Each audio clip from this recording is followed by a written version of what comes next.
Week Show. It's the Marcia Week Show. From Barbados to Africa, voices unite. Educate minds, elevate sight. It's the Marcia Week Show. It's the Marcia Week Show. From Barbados to Africa, voices unite. Educate minds, elevate sight. It's the Marcia Week Show. Talk truth, build roots, stories unfold. Motivate change, mobilize is the mode, that's the MR code. Hey! We growing, we know it.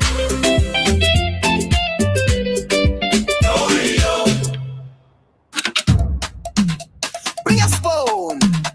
Pot covered in the air. Let the leaders hear. If this is noise, then we join make noise tonight. If this is noise, then make more noise. Noise is power, the people voice. Hey, bring your drum, your whistle, your gun shell clear. Back over spoon, let them all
evening, ladies and gentlemen. Good evening, boys and girls, and welcome to the Marcia Beach Show. We're coming to you live from, where is this? Barbados, right, live from Barbados. This is the Marcia Beach Show where we educate, we motivate, we mobilize, and we agitate. And this evening, we have an amazing topic for you. We're talking about transparency versus silence. And that silence is not leadership, folks. And, tonight, what we're going to do, there are a couple of things that we're going to look at, in the program. We're going to look at the Prime Minister of Trinidad and Tobago. And we are going to look at the Prime Minister of Barbados, MIA MOTTLEY. And we're going to look at how they deal with travel. I think it's fair. You compare apples and apples, oranges and oranges. She's female. They're both females, right? So we want to take we want to look at that this evening. I think that is important that we look at that, because we're seeing some trends, all right, and we want to look at that as well. We want to look at housing, right? We want to know where's the investigation into the whole project. Remember, the topic is transparency versus silence. What happened to the $53 million steel houses? You would remember during the elections, where we went to the mic and did the mic on the move and showed you the steel houses that were had all kinds of plants growing inside of it, laying down on the road, right?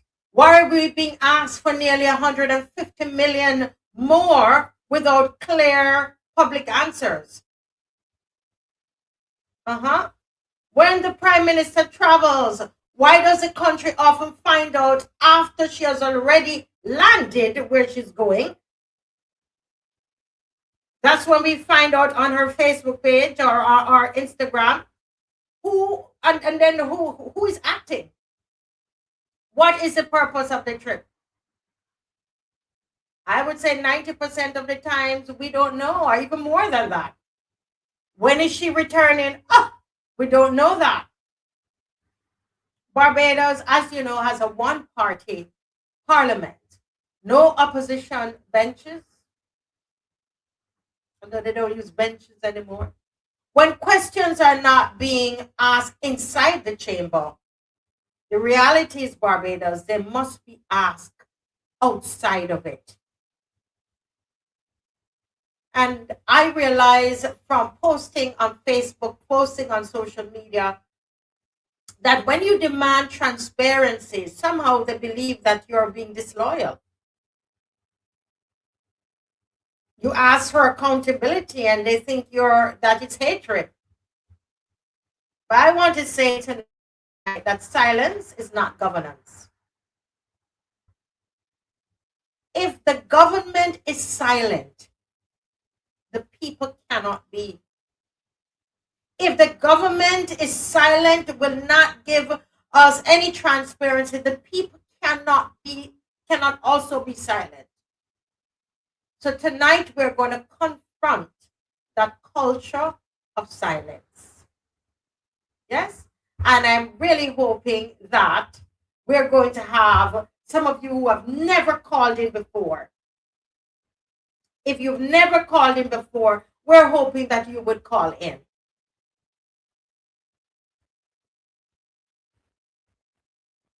Would you think about that? Because the reality is that we have to break this silence. We have to break the silence. There is a chill over the country. A chill. And I'm going to explain. It's not what you're feeling from the US coming down. That's not the chill I'm talking about. It's another chill.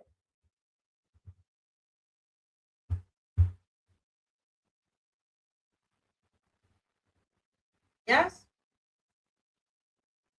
So get ready for that. In the meantime, let me greet Miss Judy Jukes. Thank you for joining, Judy. We don't take it for granted that you've joined. And of course, we're going to ask you to like and share. Like and share. Bajan Boy, good evening. Carol, good evening. Cedric Strawn, good evening. How are you? Andrea Critchlow, good evening. Teroni Hall, good evening. Mavis Lashley, good evening. Marcia Miller, how are you? Like and share. Shirley, how are you doing, Shirley? Shirley, thanks for your assistance. We appreciate it.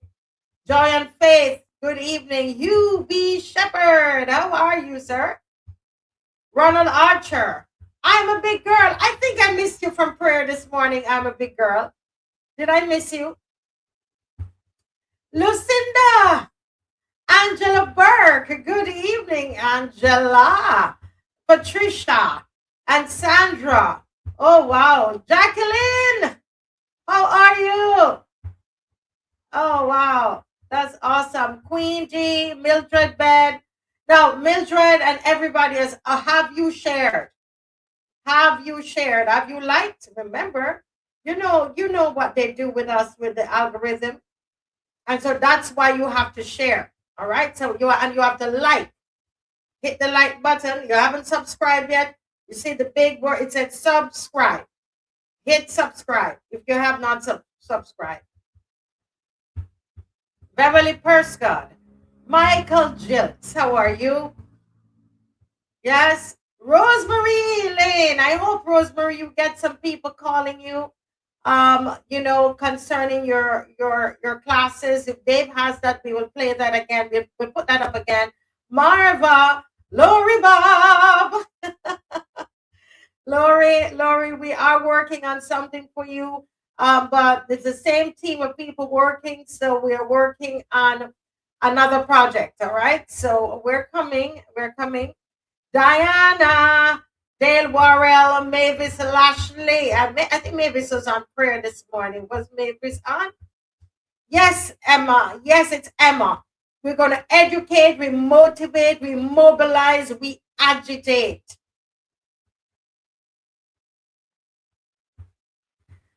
We're going to look at it. Sandra Charles. Good night. Joyanne Roberts. Hey, Joyanne. I don't think I've seen that name before. Yes, Dale Warrell. But we're not going to remain silent. We can't remain silent, folks. Yes. Aaron Hunt. Is Aaron from Aaron, are you watching for I don't think so. That's a different Aaron. Samurai, are you from Barbados? Hey Wayne, if you're watching and you're not watching from Barbados, can you put the country you're watching from? Hi, Annette.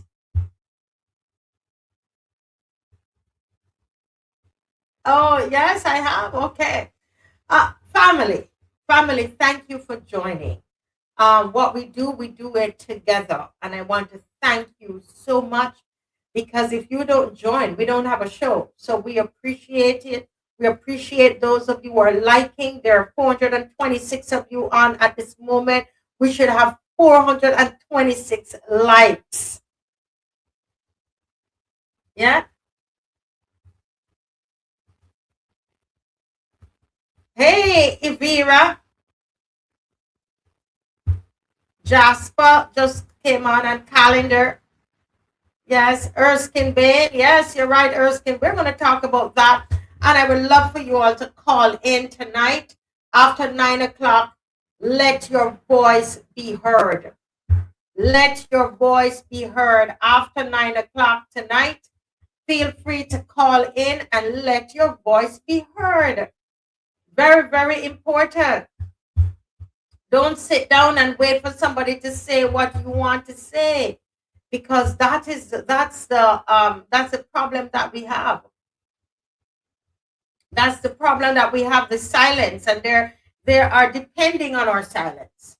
In order to succeed, they are depending. You heard me? They are depending on our silence. And, tonight I want to talk to us about this culture of silence, which is very dangerous.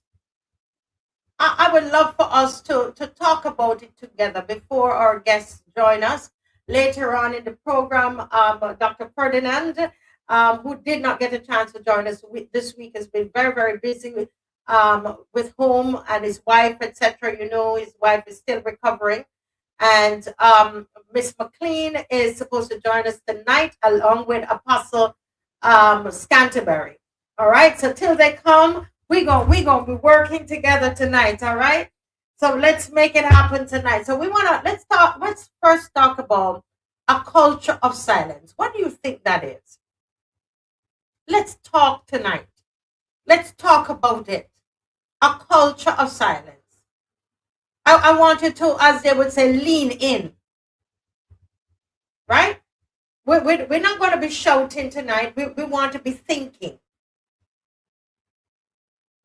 Now, quite a number of you had gone through the book study with us with Animal Farm. And there is a reason that certain books never die.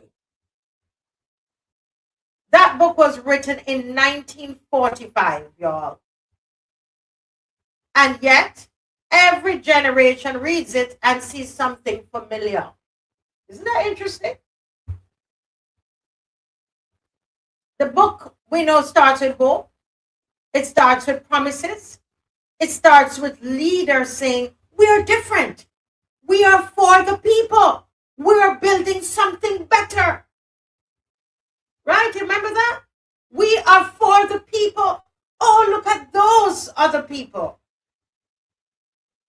You remember that? In 2018, they were the best and they could do everything. They brought hope. They brought promises. We are different. We care. We are for the people. We're in this thing. We're in this together. Remember that? We're building. Let's build Barbados together. And then something subtly happens. The rules don't disappear. They don't just change the Constitution to suit themselves. They don't just change other laws to suit themselves. They rewrite them. They don't disappear. The rules don't just get up and disappear. They rewrite them. The rules are rewritten. The latest one was what was done against those MPs who campaigned as candidates, individual candidates, and as soon as they got into Parliament, the leadership of this country went and changed the game on them. And all of those people, educated people, lawyers, some of them are, degrees, doctors, they sat there, and except for one woman, not even 5'3", decided to break that culture of silence.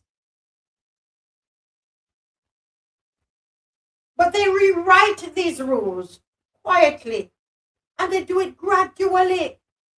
Gradually. They would not have come with that not crossing the floor in the first term. They came now with it in their third term. And one day the animals look at the wall and realize the commandments have changed. Those animals in Animal Farm, you remember? What were some of the rules they had in Animal Farm that changed? Anybody? Let's see if we remember.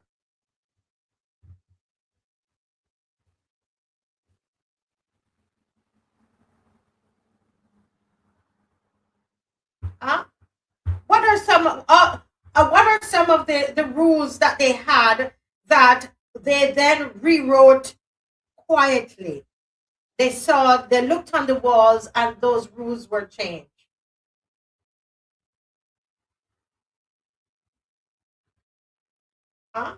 One for sure is that all animals are equal, right? And then they changed that. They changed that. Animals must not drink alcohol. And then they add on to the excess. All animals are equal. They went ahead and they changed the rules. But they did it so suddenly, so quietly, that the animals, it's one day that they got up and they looked and they saw that it had changed. But by then they've adjusted. And I look at Barbados and that's what I see. Everybody who calls me to tell me something that's happening in their community, don't call my name. Don't mention me. They're literally talking to me on the phone. They're quiet. Some of them don't even want to talk on the phone. When are we going to break that culture of silence? What is it going to take?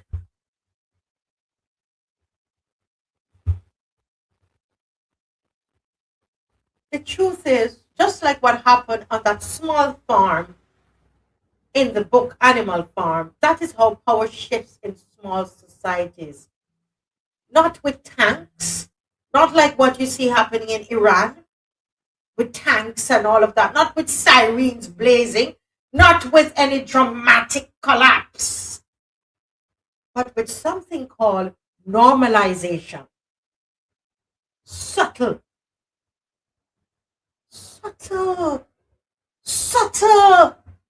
till it takes us over. Tonight, we're talking about something dangerous. Dangerous for a lot of people. A culture of silence. And even more now, through disappointment, through fear, through what are some of the reasons why people are so silent? We've gone to sleep again. This docility, which is not in our DNA, you know. No noise, not protest, no chaos. In fact, Dave, if you could help me, Dave, you will see in the room I have my pot cover. Can you bring my pot cover and my spoon? Because we have to get back to making noise. They want to lull us to sleep, but we can't go to sleep. We can't go to sleep, Barbados.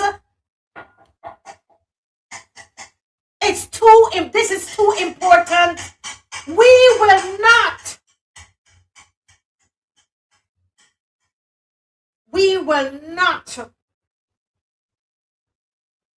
cultivate this culture of silence. We will not be a part of it.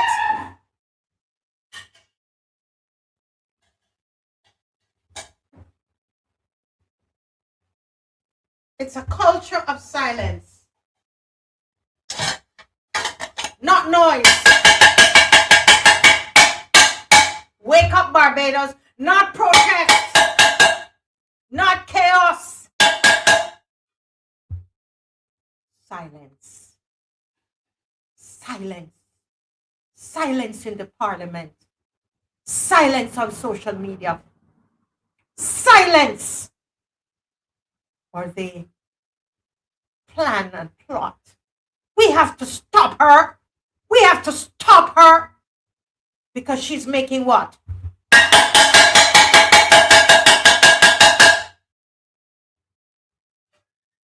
It's that kind of silence where investigations are announced but never concluded publicly. You know that. Last year, 2 years ago, we were promised an investigation of hope. Never publicly. We have not seen it. the kind of silence where reports are promised but never tabled. We're talking about this silence is dangerous. It's a kind of silence where tens of millions of dollars are allocated and the public is expected to accept broad summaries without any clarity, any details. We are to accept what is happening in Parliament today, throughout this week, and calling it the estimates. Where is the debate? And we are to be silent. 2 years ago, think about it, Barbados, we were told there would be an investigation into the Hope Housing Project. Have you seen the report? 2 years! Where is it? Where is the report? Where is the report? We have to make noise. Where is the report? What are the findings?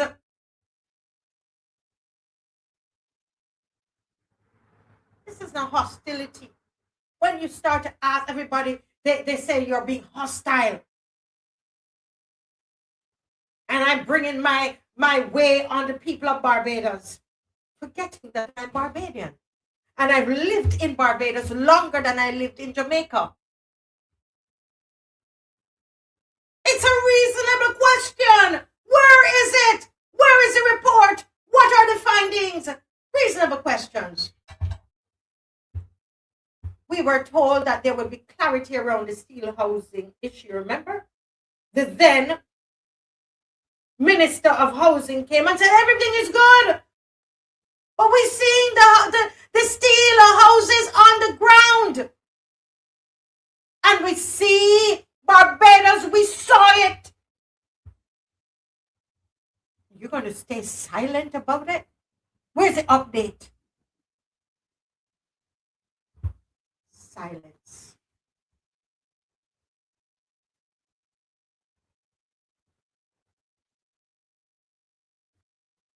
And here is where it becomes uncomfortable, because when you mention this particular person, everybody comes out for you.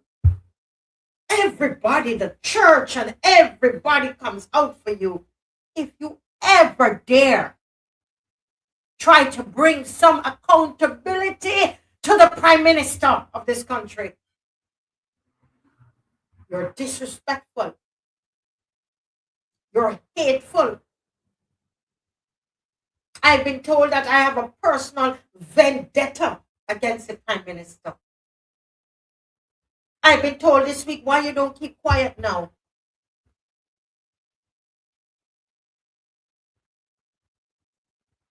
In a Westminster democracy, transparency is not an act of kindness. Being transparent with us is not an act of kindness. It is an obligation. So we're going to talk about that tonight. When a Prime Minister travel, what are they to do? Report. Trinidad is a republic and we are a republic. When minister allocate funds, they explain. They explain.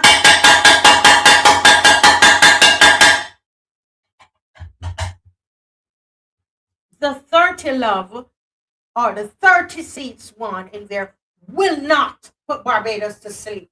Cannot. We can't afford to. It is too dangerous. When the ministries are allocating funds, they will explain. I will use my social media. I will use whatever I can. I will sit down in this chair and I will research. And you should too. You accountants out there, economists, and the average Barbadian. read, write. Stop getting caught up in the entertainment. We can't afford it.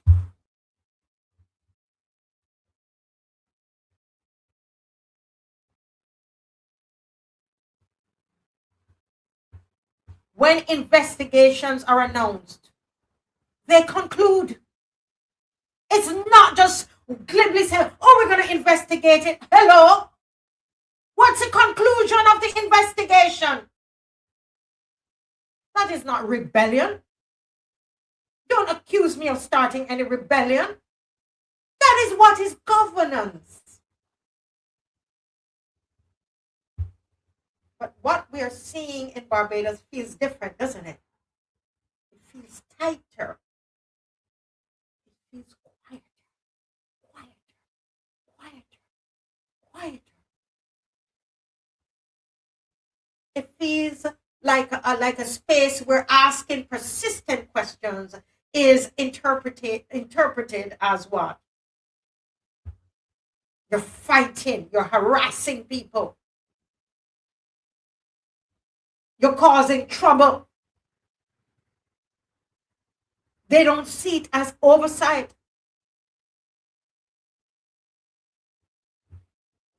How else can I explain this to all of us? That this is how cultures form. Not overnight, but it's gradually. Look at what is going on.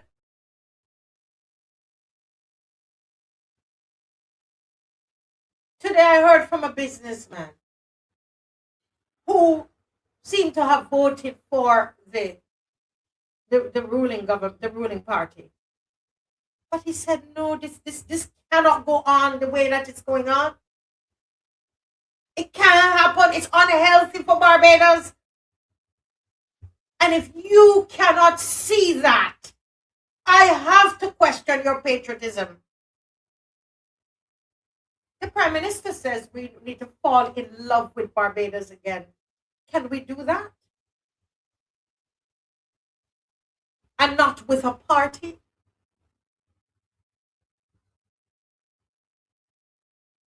When senators question carefully inside Parliament, and guess what? They quickly reshuffle and move them out.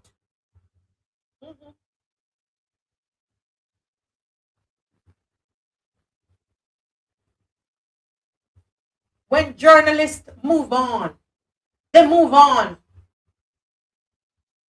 They move on. They don't investigate.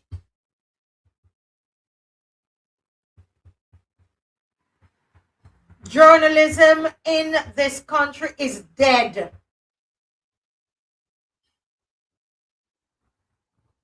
When you, as the citizens, you Bajans shrug and you say, well, that's how it is. You hear that all the time. Well, that's how it is. That is the moment. That is the shift. That is the moment, That's the shift in animal form. The animals didn't notice the change immediately because the slogans, they stayed the same. The language sounded familiar. The speeches that they were given continued, but accountability thing. And accountability thins, but guess what happened to power? Consolidated. It becomes thickened.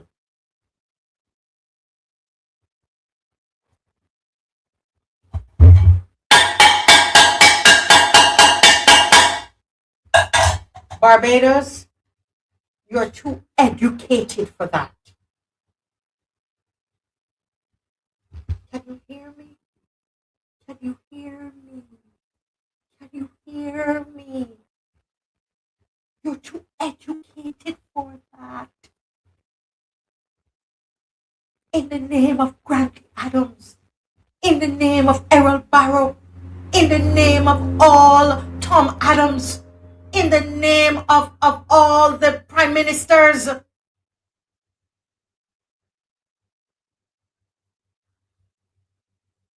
In the name of all of those prime ministers, you're too educated for this.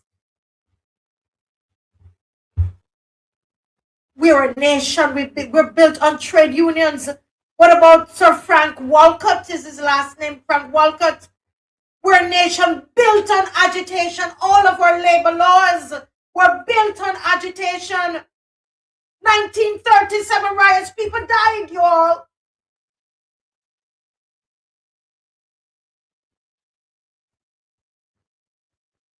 The labor rights that you have now and that they're trying to take from you, where they have swallowed up all the unions in Barbados. Somebody died for that. This is not you. Wake up, it's not you. They're putting on a different clothes on you. Who were the people marching in the streets in 1937? Huh? Who were they? Who were the people who were killed? Who were they? They were Jamaicans?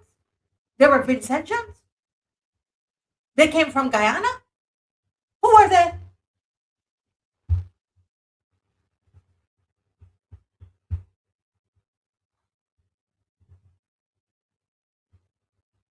Who were these people?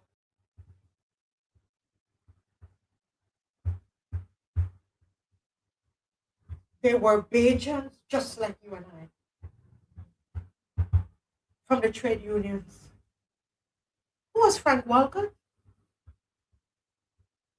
Do you realize the legacy that you have? Do not let them put on a cloak of passivity on you. Do not. Shake it off. It's a lie. Every time you hear that, reject it and don't utter it out of your mouth. Because it is a lie. And a lie spoken often enough becomes like it's truth. If you don't correct that lie, have you thought about it though? What was happening in 1937? The riots that took place in here? Nobody came. Nobody. Yeah, there was one man, Clement Payne. But all of what was happening even before he got here, you know. They use him as a scapegoat. But Bajans are the ones. There were so many, we did this on the show already, so many newspaper news agencies. They had their small newspapers, you know, and they would write their articles and so on.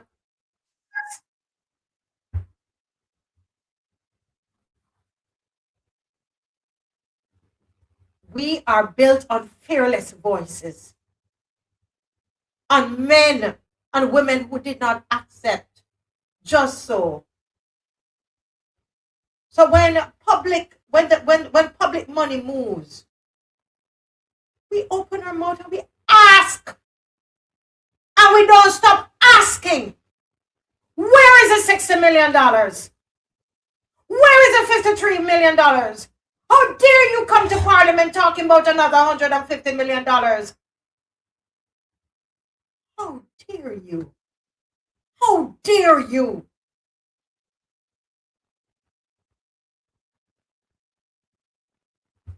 When investigation are promised, we follow up. We want the report. When there's no transparency, we will examine it for ourselves. Not because we hate, but because we care.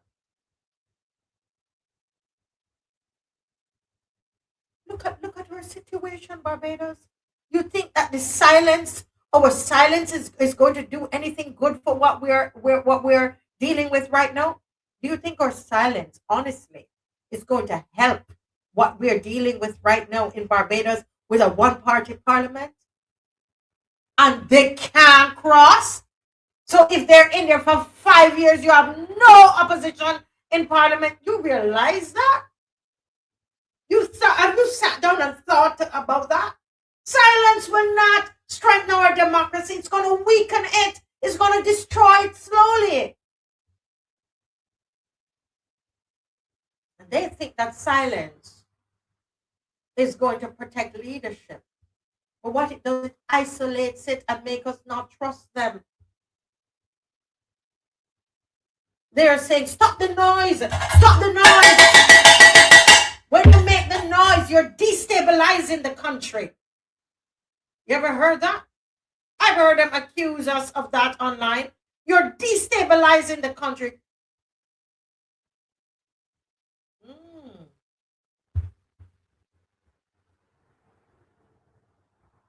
Silence conditions a country. And the conditioning is subtle, as I've been saying. It tells citizens, don't press too hard. Don't ask too long. Don't expect too much detail. What are you bothering to do all of that for?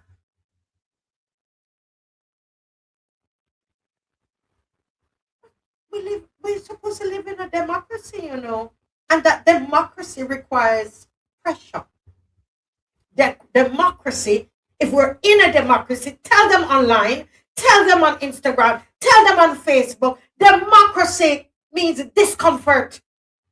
It requires discomfort. In a democracy, we say we want the receipts.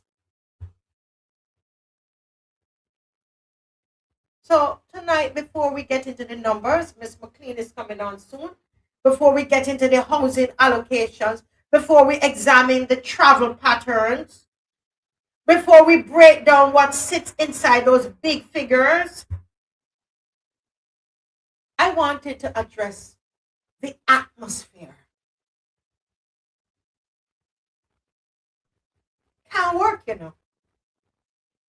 We can't work, you know. Are we becoming comfortable with not knowing?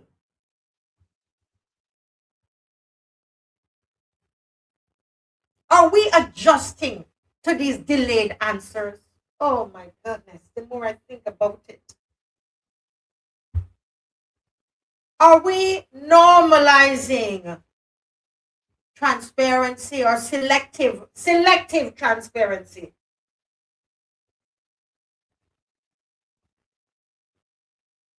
So if that's what you're doing, when we discuss the housing tonight, the biggest scandal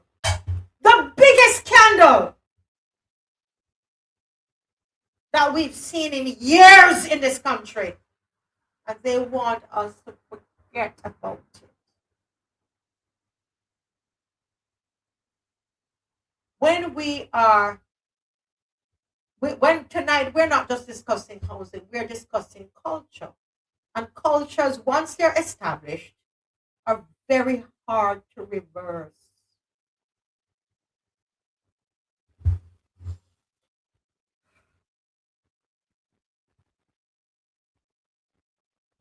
Can't do it.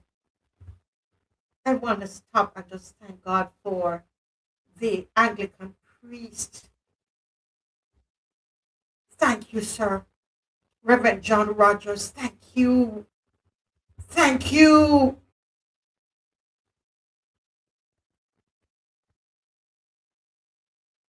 Once you establish that culture, it's very hard to reverse it. We're not here to shout this show. We're not here about hate. We're not here to destabilize the country. We're here to question. We're here to examine. We're here to protect the principle that no office in this country is above explanation. No office. No office. office is above explanation. So tonight, like in Animal Farm, we are checking the barn wall. What's wrong with those rules now? And we are looking to see if anything has been quietly rewritten. We know.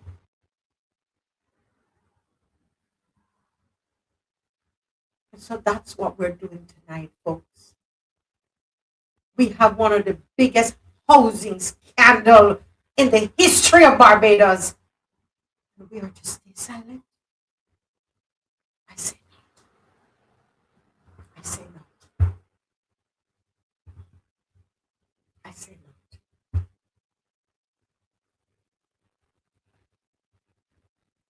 I say not. Ah. Ah. I didn't, I tell you, sometimes I come on and I plan to do something totally different. And here it is. I was getting ready and I saw this and I felt pick it up. I said, why am I using that tonight? We don't have a march. Dr. Ferdinand is here, ready to come in. Are you guys are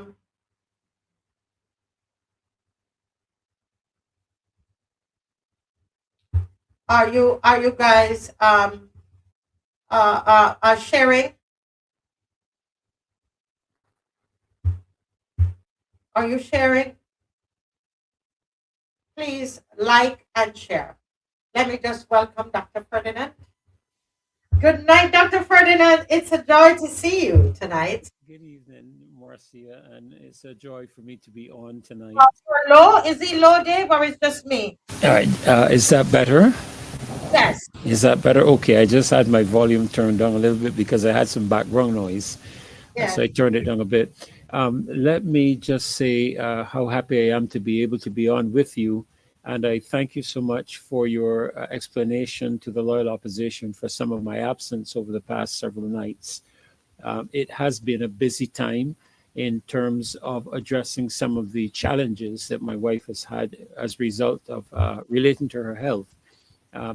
Many people may not be aware of it, but we do live in a very, very old home, one of these old houses with plaster and what you call it, the pieces of wood that sit on the outside of the house, shingles.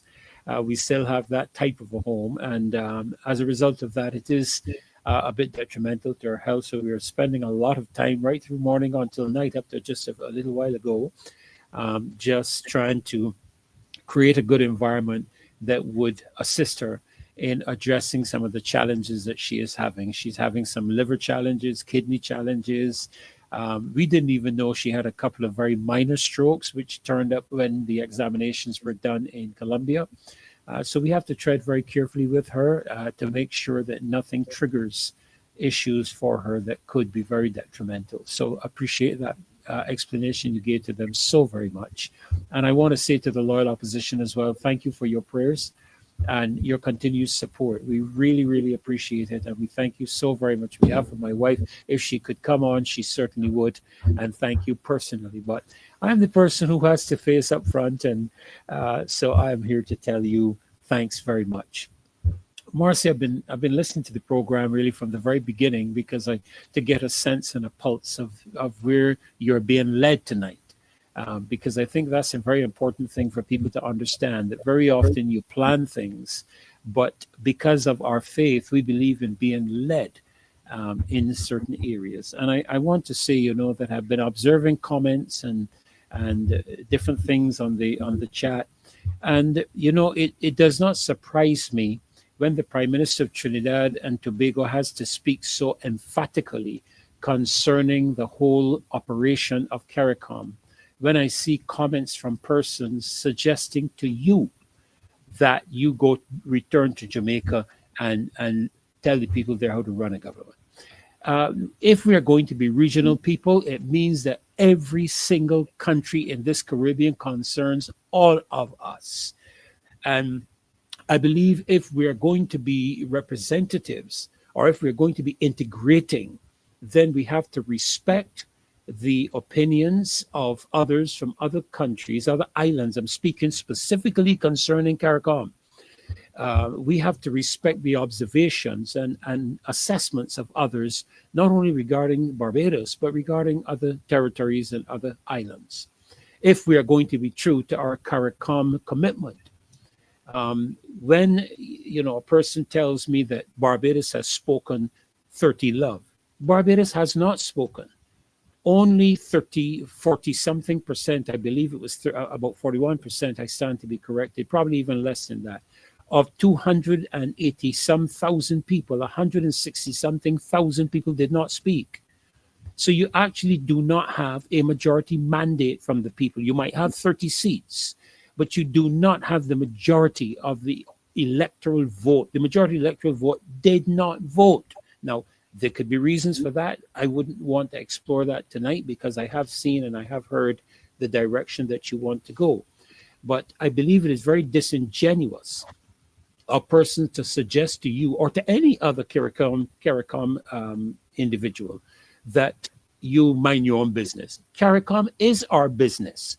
What happens in Guyana is our business. What happens in Trinidad is Barbados's business. What happens in Barbados is Jamaica's business, because we are CARICOM. No, we either are or we aren't. And if we aren't, let's disband the matter. Let's disband the entire thing and let everybody fend for themselves. But if we are going to be committed to CARICOM, then we have to appreciate the fact that what happens in our neighboring islands can potentially have an impact on us, good or bad. And I must say that it is important when we observe how different leaders in the different islands manage their affairs.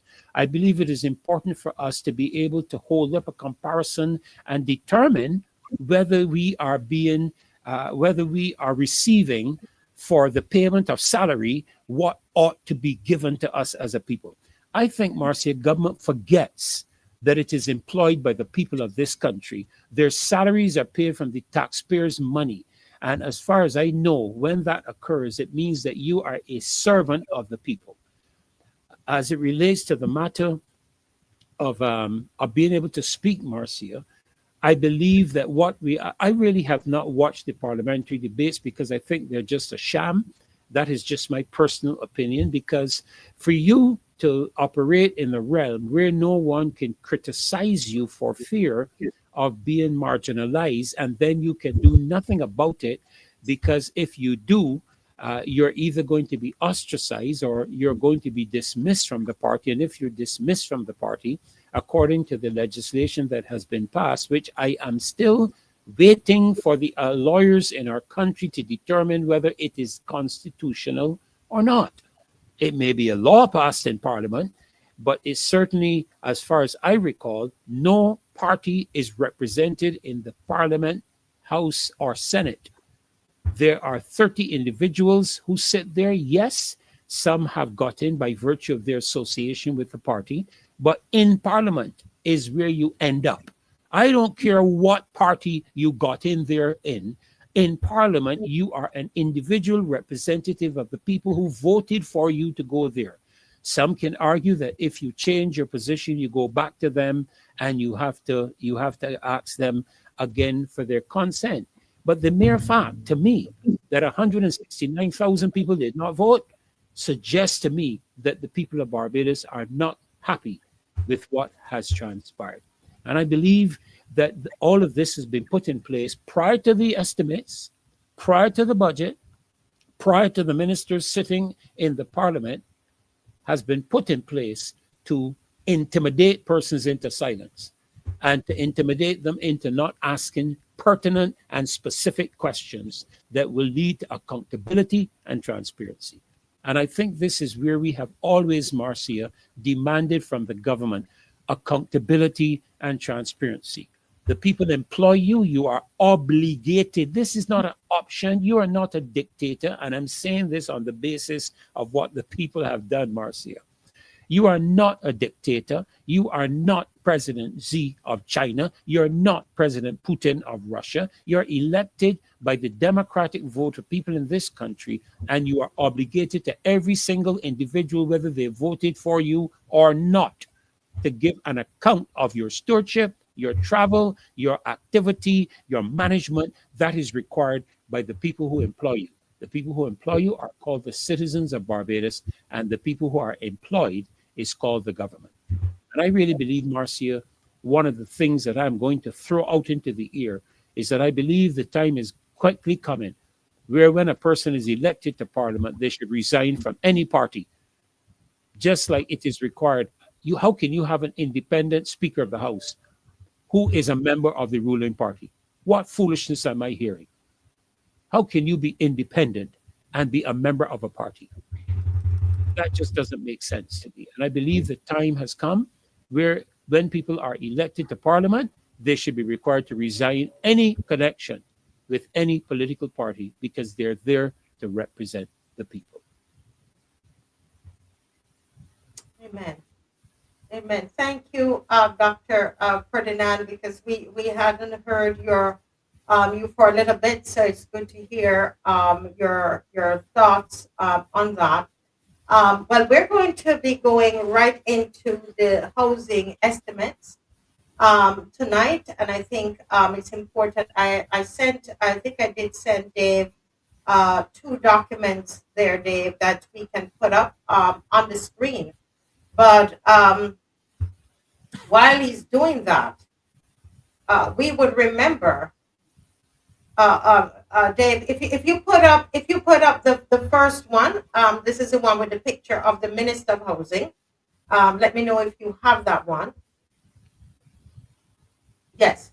So what we're going to do tonight, we're going to ask some questions tonight.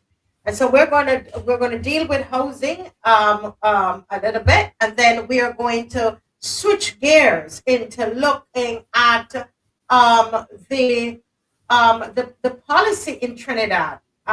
When KAMLA Bessessar is traveling, what happens? We're going to look at some pictures, etc.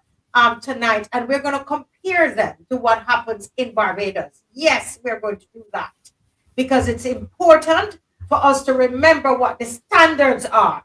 Because as I said earlier, we allow things to happen, but that's not how they're supposed to happen. All right? So tonight we have serious questions. Let me just see if Miss McLean is ready to join. She will let me know. Yes, she is. Good night, Miss McLean. Having that same problem again? Same problem again. Oh my goodness. Well, we'll start, Dr. Ferdinand, until she arrives. Now, one of the things I started to do from yesterday was to start to go through the estimates. It's a big document, a really big document, Yes, and it it takes is. a while. Lots of pages. And so what we're doing on the show in this first segment, before we go into KAMLA versus MIA MOTTLEY a little later in the program, what we're doing is that we are actually breaking it down for you and looking at the numbers. Now, what we found, Dr. Ferdinand and viewers, is that there's actually 150 million allocated to housing. Wow. So I want you to stop and think about that. This is the same ministry that we have not heard anything from about the $60 million in the Hope Housing. They came to Parliament, and if Mr. Thorne was in there, it would be hell and powder house in there, but there was nothing. Now, $150 million sounds massive, right? This is what we read from the estimates. And if we're wrong, the Minister of Housing, please tell us we're reading it incorrectly. But we have the breakdown from what we see, right? And this in the estimate is head 93. Ministry of Housing, Lands and Maintenance. This is what you would see. The headline number, right, is almost 150,000 of 149,925 650. This is what Parliament is being asked to approve for 2026 to 2027. What are your thoughts about that, viewers? What are your thoughts about that? I want to hear from them, Dr. Ferdinand. I want to hear from you. What are your thoughts about that?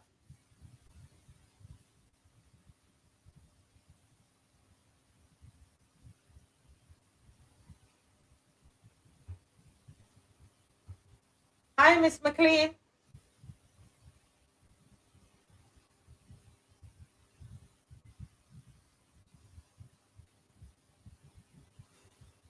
Not hearing her. What are your thoughts about that? Shirley says you won't hear any about that missing money and no houses. What about this is a blatant disgrace. What about the steel houses that are still laying on the ground and we have spent $53 million? You remember this? Who remember this? This is still there. What are yours? I want to hear from you tonight. What are your thoughts about this $150 million that they want now of our money? And nobody has said anything to us about that.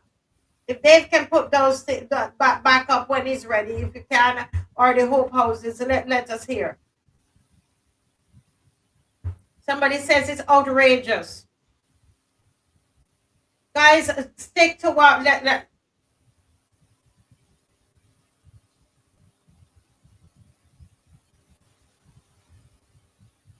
somebody said that sounds small. It sounds small. When we don't know what happened to the 60 million and the 53 million. What about that? Carol says before they are allocated any funds, they should explain to the people what happened to the funds spent on the whole project and the steel houses in St. Philip. Now that is correct. I agree with that.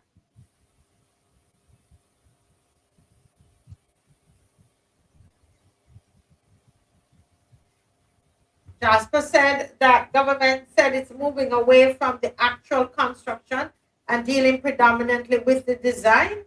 So how did we get to 149 million? You're going to see soon.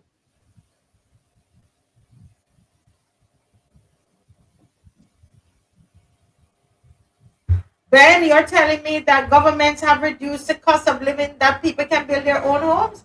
That's a joke. That's a joke, Marcia. Reduce what cost of living in what part of Barbados? We have just had an increase in petrol. We've just had an increase in kerosene. We've just had an increase in diesel. We've just had an increase in bottled gas. You know, we just have to get real about this and serious. We have to stop pulling the wool over our eyes or sticking our head in the sand and wishing this matter away. This is the reality. Government has not done anything since 2018 to reduce the cost of living in Barbados. Every single year, we have seen an increase in costs. Ask the people who are going into supermarkets and shopping. Ask the people who have to pay the electric bills. Ask the people who have to pay their phone bills.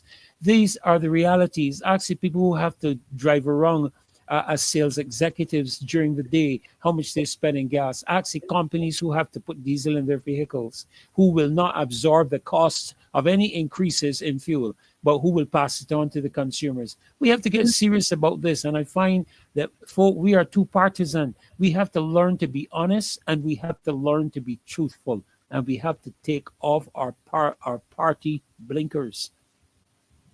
Correct. You know, somebody is saying here, they need to bring the Hope and the Steel House money first.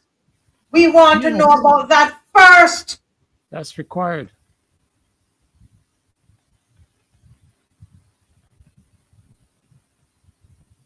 Yeah, this is why. This is why So I think what Ben Bowen is saying, I think, no. I think what Ben Bowen, but he left out a word. Ben Bowen, are you saying that this is what needs to happen, that they need to lower the cost of living so that people can buy their own homes? I think that's what Ben is saying, guys, and he left out a word. Okay. Okay. Yeah?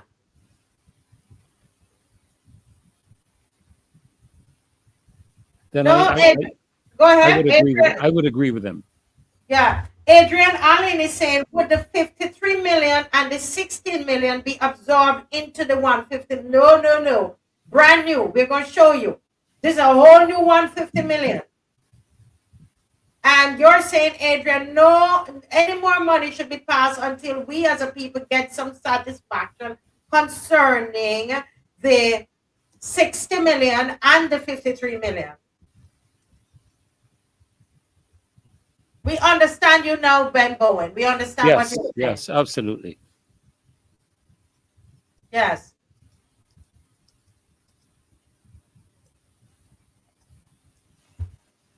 Oh, they're providing shells. Well, that's all they have provided. They're providing shells and the owners will complete. You see these people? You see these people? I can't wait for Miss McLean to come on here. So this is why they did not want Thorn. Right?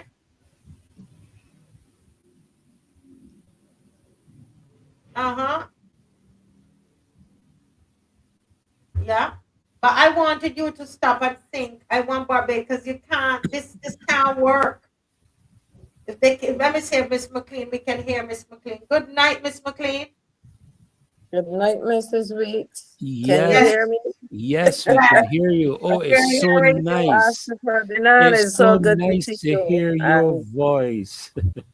Thank you. And it's good to hear you as well. Thank you so much. Now, let me see. I don't want to mess up this, but anyhow, let me see. I wish I could get my nails as pretty as yours. We're seeing you clearly, ma'am. We're seeing you very good, Miss McLean. I know it's not your regular setup. I'm not seeing myself as, well, let me see how to do this. If I touch some, okay, let me see. No. We need to come and visit you to see what's going on there. Oh, she's dropped out. Yeah. But let's keep the conversation going until she gets back on. Because I think people need to understand the breakdown. So Dave, I think I sent you a breakdown. Now, until Dave puts it up, I wanted to imagine this, guys. So direction and policy is 11.7 million. Right? You have land use regulation, 10.2 million. Land and property acquisition and management, 81.0 million. 81 million. Public service office program, 2.5 million. All right? Let me see if Miss McLean is going to get back in here. Yes, I'm back in. Okay. Yes, hearing you lovely, Yeah, I'm back loud in. and It was clear. I touched the thing. I was trying to do something, but anyhow, I'm here. Right. So what we Nothing's were gonna doing, keep me yeah, away. good night and welcome again, Miss McLean. What we're doing in lieu of time is we were actually trying to break down this $150 million. Okay, that is being that is estimated. Direction and policy, HIV/AIDS project, which I didn't get a chance to look into that. I don't know if you can add any. That's an old inclusion from the time we first the country first started dealing with HIV and AIDS. Ministries had set aside funds. So I realize it's still in there. How they use it, it's almost $1 million, I think, as part, but so you would have to look and see whether it is used for that purpose, education and so on. Because it might have been put there and then you find it, being allocated to somewhere else. So we would have to see what happens with that, So, but that you'll probably find that across several ministries. I'll have a look at the full estimates document to see what kind of allocations are for that. But Yeah, the as you allocation said, is 0.9 million. 0.9 million yeah, is I mean across other ministries, I because as see. I Okay. said, to see how much money, because it might be put there and not used for the purpose or not used, At all. but, mhm. Yes, yes. So just so that people know how it's broken down, this, and if they go to the estimate, if you go to estimate, go to head 93. Okay, that's what we're looking at. Ministry of Housing, Lands and Maintenance. Government Building Services, 20.2 million. You want to explain that, Ms. McLean? When they say government building services, what are they talking about here? Actually, let me go and pick up the note, because these things actually have notes. And that should allow me to read the actual program that is in there. Because it could be that part of what the Ministry of Housing does is to do repairs. Yes, government building services. Yes, and Program management. 513, sub-program 059, renovations to state house to provide for the maintenance of government house. General maintenance provides for consultancies. And then provides for purchase of new vehicles, major sub-program. So this is broken down into a number of programs. But what I find interesting though, Marcia, is that it is almost as large as the figure below, housing program. That's the And thing. here what you have under that is the sub-program 059 for the state house. Government. But then it has two other sub-programs, general maintenance, and it is broken down into provide for consultancies and purchase of vehicles. So I would now have to go and look at the section that is described, well, property, that one, government building services, because then you can see how much money is actually allocated. Let me see if I can find it quickly, how much money is allocated for the maintenance of the thing versus how much money is allocated for renovations to state house. So this helps you to understand. Remember, we have a total of 20 million there. Under the program government building renovations to state house, it has here the actual expenditure, approved expenditure last year, financial year, was $1 million. Okay. The budget estimates for this financial year 2026 to 2027 is $4.8 million. In 2024, 2025, they actually expended money of 303,440.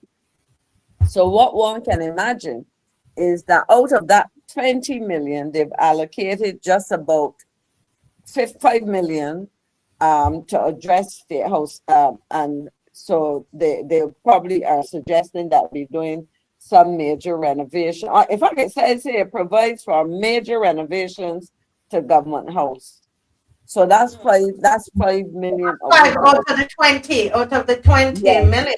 Now, and remember, I said that the other category there in the notes was general maintenance.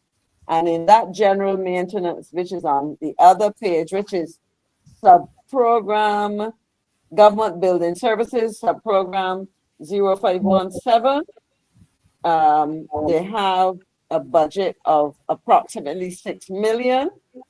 And included in there would be vehicles of less than $1 million.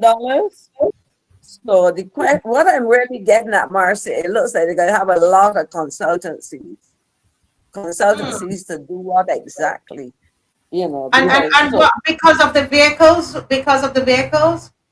No, the vehicles, no, the expenditure, it says vehicles, which will say that they're probably purchasing new vehicles. I don't know for what, if these are for technical crews, for management, for staff, I don't know, but it says vehicles. But I'm suggesting that when you look at the budget estimates For vehicles, it is $975,000. So if you take the 5 or 6 for State House and you add on another one, you still have at least $13 million or so in under that category. Okay. Right, under let me just summarize that. So the government building services, what Ms. McLean is saying is that almost 5 million is for refurbishment of the State House. And then there is is it about what, a 6 million? 975,000, which is about $1 million for vehicles. For the vehicles, right? For the 975,000, yeah. Then there's another program under the major works and renovations, which comes under government building services. It says provides for the major renovation works on government buildings and other prescribed works. It also provides for the purchase of scaffolding, props, and other construction equipment. And the figure for that is budgeted 9.8 million, so that I will round that to $10 million. Okay. But then you have to go and see how that is further broken down, because for each of these, you have personal emoluments, employers' contribution, rental of property, supplies and materials, maintenance of property, which of that 9.8 or 10 is about 7. Professional services, this is probably where the consultant fee come under here. Professional services in here is 675,000. Professional services on general maintenance is 200,000. So that's where you start probably seeing where the consultancies come in. And if you go through, so that is important to look at that. But you know, Marcia, one of the things that I would look at, because early in the program, you were speaking to that mysterious 60 million that has not been properly accounted for. Think in terms of this entire budget of $150 million and relate 60 million, 6 over 15 is two-thirds. Two-thirds of this budget, if my arithmetic is correct, or my mathematics, if I was, sounds sophisticated. So divide 60 by 150, because I'm rounding it up because it's 925, so you could call it an additional million. 60 million divided by 150 million, and that should tell you it is about 60-something%, right? Almost. Go ahead. I'm my calculator here giving me. Sorry. Yeah, that's 40%. 40%, sorry, because then I realized that 60 and 60 is 120, and I'm talking 40% of the entire budget to this ministry in terms of these non-statutory allocations was expended or provided for and given to a project for which we have not seen significant deliverables, and in fact, for which the Prime Minister herself had promised an investigation, for which the former leader of the opposition was frustrated in his efforts, for which the last Auditor General, before he retired, the previous Auditor General, would have done a special report. So that puts into context the level of wastage or funds not accounted for. Is not a little, that 60 million is a lot of money when we look at it in relation to this. If you see where I'm going. And that makes it more egregious. Of course, and somebody says here, and there were some good points here that were being raised, because they said that they were going to do, in the article, I saw today that they're going to do an overhaul of the whole project. And I'm trying to figure where in here, because the housing program is only 23.5 million. So you're going to do an overhaul of the whole project. We didn't hear anything about the steel. I guess they're going to just stay there and rust. I don't know. look at the housing program. It's Let me 23.5 tell you million. what that housing program, under the housing program statement, a grant to the National Housing Corporation to help offset the difference between estimated expenditure and expected revenues from rents and to assist with the continuation of projects. Subprogram statement. National Housing Corporation is the subprogram. The National Housing Corporation was established under the Housing Act, Chapter 226, and I would say of the laws of Barbados, so people know what we're talking about. Its function includes housing development for public purposes, maintenance and repairs to existing housing estates, construction of houses for sale under a commercial program. So what we have here is the program is further broken down into, well, it says grants to public institutions, 14 million, grants to public institutions, and we probably can go and look at the note, and I will look to see what the housing program. Okay, let me tell you what it says in the actual notes. As it says, housing program, National Housing Corporation provides for a grant to electrical upgrade and 20-year programs. Remember, since before this administration came into office in 2018, there was that program where people houses would have been handed over to people who had paid up and lived in them for 20 years, etc.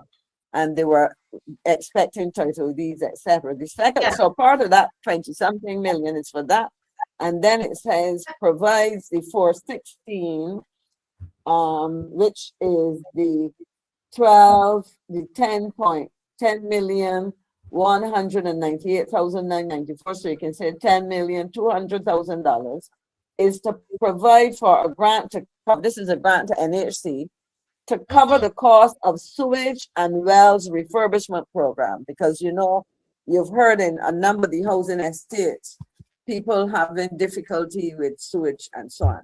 So in essence, this housing program, based on the two allocations, does not make provision for new housing construction. That needs to sink in, Mr. McLean. Go ahead.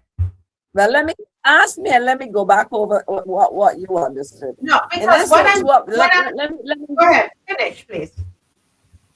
No, I was saying that when we're trying to explain, remember we're looking at that yellow bar which says housing program. 23.5. 2.5 million, right? Thank you. So when you look at that and you go into the book, and you know where the details are provided, because you see the numbers, and then at the end of each ministry you see written explanations, and under that written explanation for that housing program, because when I first saw it, without reading the explanation, I was thinking of new housing construction. But in fact, that $23 million is allocated to two specific things. Some of it goes to national housing to undertake, to continue a program of electrical upgrade, and to work on that 20-year program where people who have been living in the estates for 20 years and paid up, etc., which was put in place between 2008 and 18. That they are seeking to continue that. Hopefully people will finally get their title deeds, etc. So, what did I tell you again? 13.3 million of that is budgeted for that. Is budgeted for that, which means that the remainder is is provided to cover the cost of sewage and wells refurbishment program. So that 23 million is about maintenance and completion of existing projects related to houses that people are living in now. And that's the important thing. So it is about just under a third, or just over a third, sorry, of that 60 million, because we still have to refer to that 60 million. And none of it goes to building new homes. So how are they getting? Listen, so folks, the 23.5 million that you have there, Dr. Ferdinand, everybody else. That's why I say right. I just sent Dave something. Hopefully, he can put it up. Inside of that, there's a 13.3 million that is a grant to NHC, right? Which means more than what that is telling us then is that more than half of the housing program allocation is not direct construction spending, is what we're saying. None of that, and that's the first part. And the second part is about wells on properties that exist already. So that 23 million, none of it, according to what is in here. Yes, Because there are two elements, there are two grants. One grant is to do the electrical upgrade, which is related to preparing the houses to hand them over under that 20-year program, which has seemed to have been stalled for a while. And the second grant, which is the remainder of the money, which is about 10.5 million. 10.2, is to do with wells and sewage in existing housing estates. So that is basically, you can call it maintenance and legal and other kind of work and electrical upgrades for houses that people living in right now. I'm gonna put it as basic as that. So there's no confusion. Yeah. So if anybody says, oh, there's a housing program, then a new house coming for you out of this funds. Not out of what we're seeing here, and wait till we go a little further. Any comment there, Dr. Ferdinand, before we go on? No, I'm just amazed, really. I'm sorry that Dave, if I don't know if Dave can put that image back up again with the total amount allocated. I think it was 100. And thank you. If you could just reduce it a little bit, Dave, that I can see the very top, or bring it down. Total allocated is $150 million, let's say.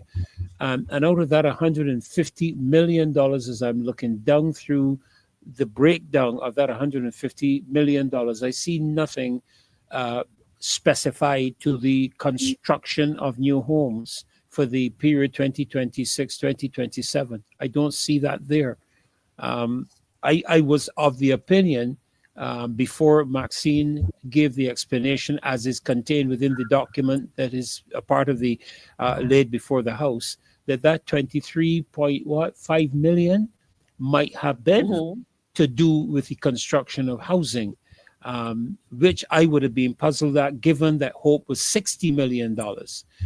So what we're seeing here is, in truth and in fact, to my mind, and I stand to be corrected, if you haven't accounted for the 60 million for Hope, and you're now allocating 150 million to the Ministry of Housing and Lands, that means that you have to give an explanation for some 210 million. Is my arithmetic correct, Maxine? 60 plus 150 million. I think it's $210 million. This is new allocations, but yes, and nothing including housing construction. No, not from these figures. So the question. So how are you going to do? Go ahead, Ms. McLean, and then So what my question, therefore, because my recollection was that in listening to the new Minister of Housing, he changed the numbers from the old minister, who was talking about 10,000 houses in a year. I can't remember the timeline. Yes, but they're now speaking of the same number, but if I am correct, over a longer period. But whatever the number, my question would be, how is that housing going to be financed? And I heard him mention, I don't want to misquote him, but so let me put the question rather than trying to remember what he was saying. Question is, with an ambitious housing project or any housing project coming from the government, recognizing that there's a continued demand for housing by the lower income categories of workers, people earning the lower, those earning the lower levels of wages and so on. What are they proposing, and how will they finance that construction? And I raise that because we have seen a concentration of housing construction, not only in terms of the ownership of the companies doing the construction, but we have seen limited options in terms of construction method, because I hear people saying that, if you want to produce a lot of houses, but I will say this, there's certain methods of construction I personally do not like. So the question is, do people get to have choices?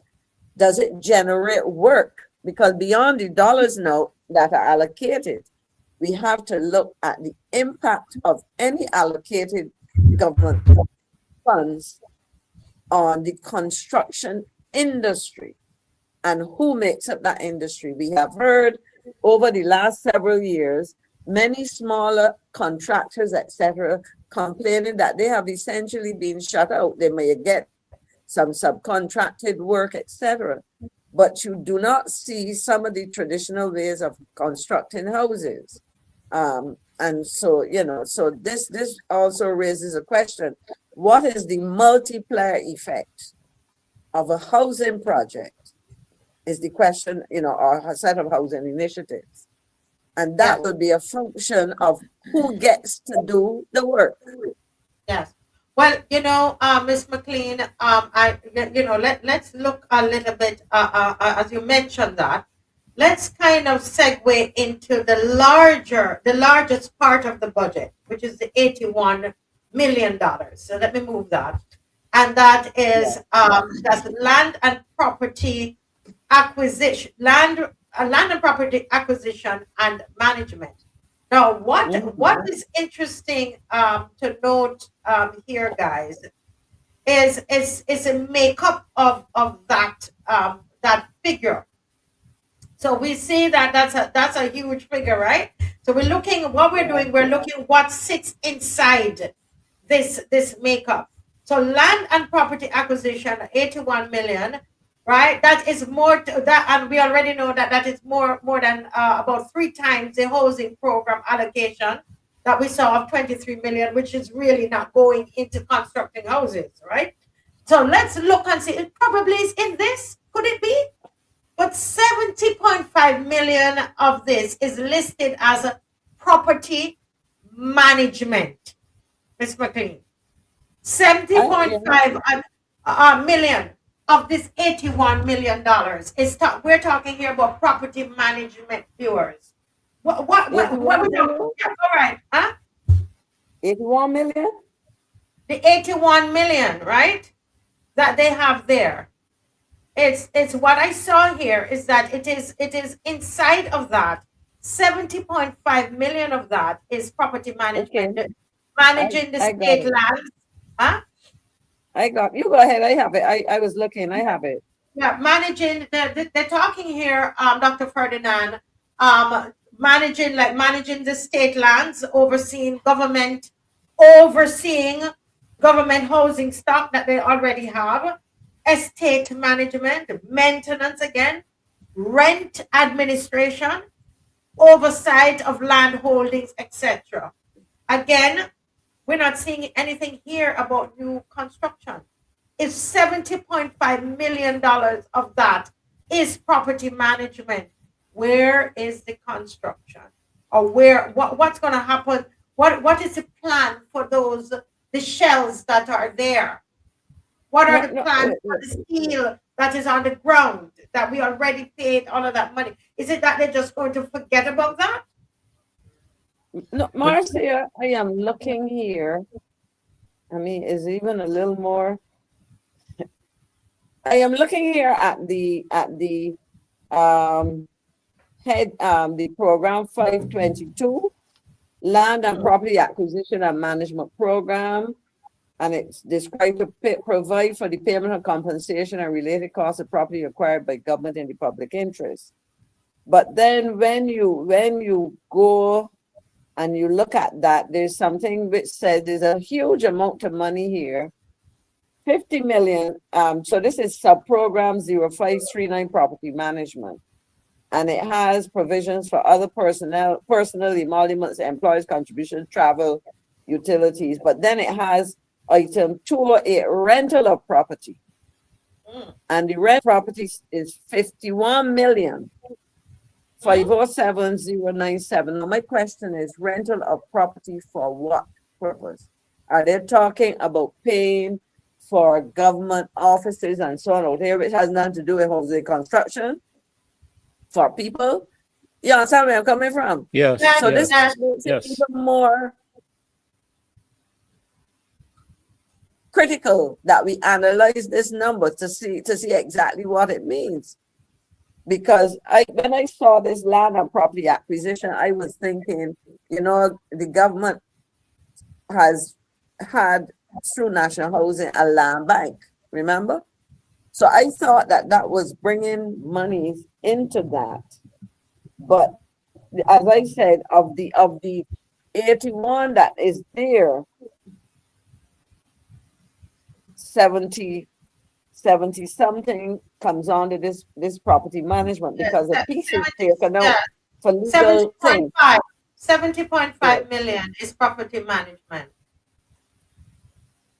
And the question is, when you look at that, as I said, when you look at that and you look at the breakdown, the biggest element of that in there is the 51, and then they have maintenance of property, which is about 16 million.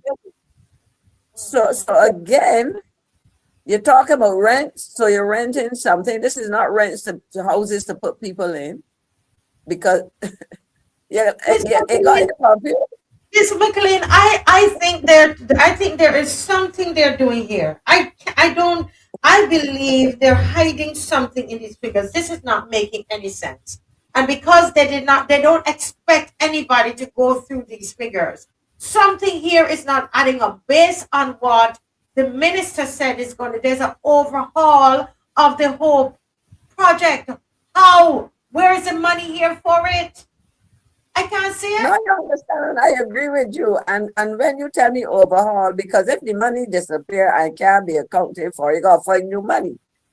And in trying to find new money, where is it captured? Now, as I put my head back, I was trying to rack my brains to remember how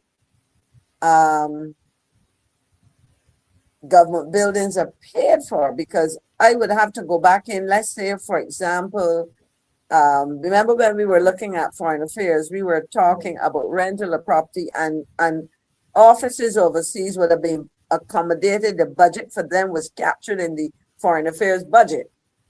Now, if let's say you have, so the question is, let's say you have the Ministry of Youth, and there's a part of the Ministry of Education, or a part of any one of the ministries. They're not necessarily located in a single place. Okay, take for example, parts of the Treasury, what used to be the Treasury, etc. Remember, we had the Treasury building that is no longer used, and so the ministry, Barbados Revenue Authority, for example, part of it is in a national housing building. Part of it could be somewhere in a building owned by John Brown or Mary Smith. And the question is, and I would have to go back and look at that, are those rents captured under the respective ministries under which those agencies fall?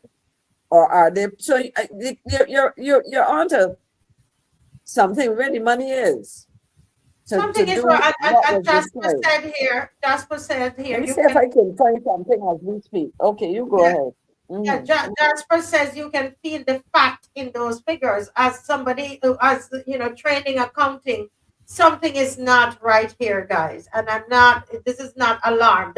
I did it. I was sitting down for a couple hours today, going over this. But the more we talk about it, Dr. Ferdinand, this is not making any sense to me, because I read today that the minister said there's an overhaul that is going to happen with the whole project. But in their budget, we are not seeing that money. So it's padded somewhere. There's money padded somewhere inside of here. I would love to hear the comments of people on this.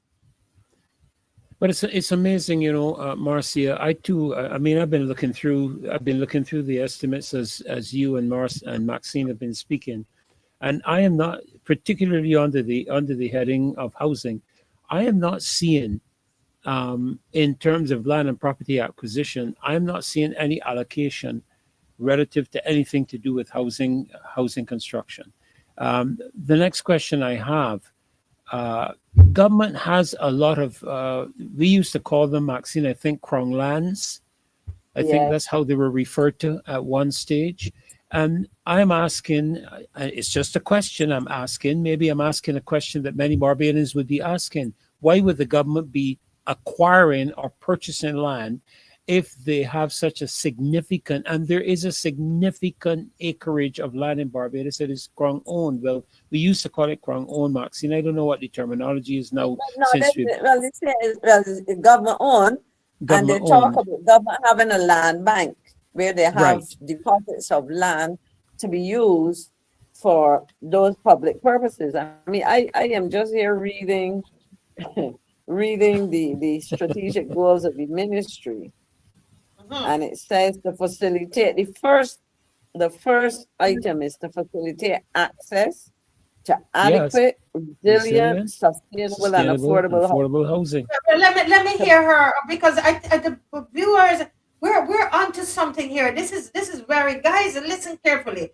Read that again, Miss McLean. The The objective of strategic this goals, numero strategic uno, the first strategic goals of the Ministry of Housing, Lands and Maintenance. The first one is to facilitate access to adequate, resilient, sustainable, and affordable housing. And before I go on to the second goal, I would say this.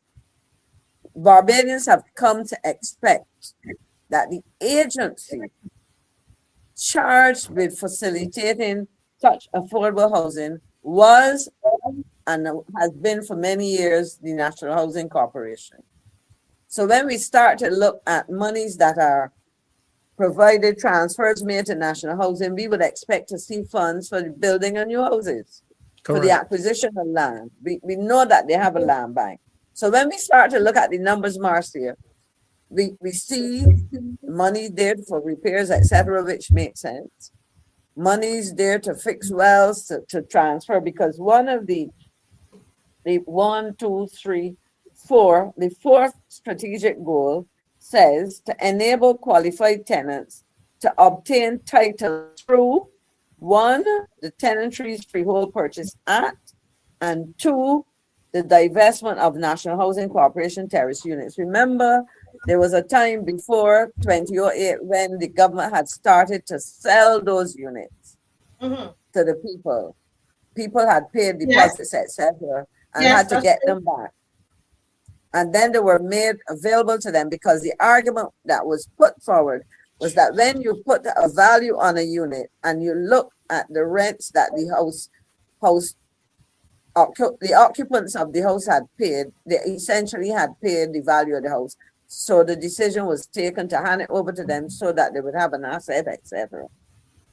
So when you look at this, and you look at the monies, you have to ask, and then the 1, 2, 3, 4, 5, 6. The sixth strategic goal is to acquire lands and vest lands as necessary. So what they're saying is, we are going to acquire lands, and the vesting process is really taking the land acquired by the ministry, for example, and putting it in the hands of national housing as it used to be done. But what these people would have done was to put lands in the hands, I'm getting tongue-tied, put lands in the hands of the people associated with Hope, for example, and I will go back, Marcia, if we need to revisit this and pull up my notes. I remember the chairman of Hope speaking to what was supposed to happen in terms of a number of things, and we haven't seen those things. I still have the notes from those discussions previously.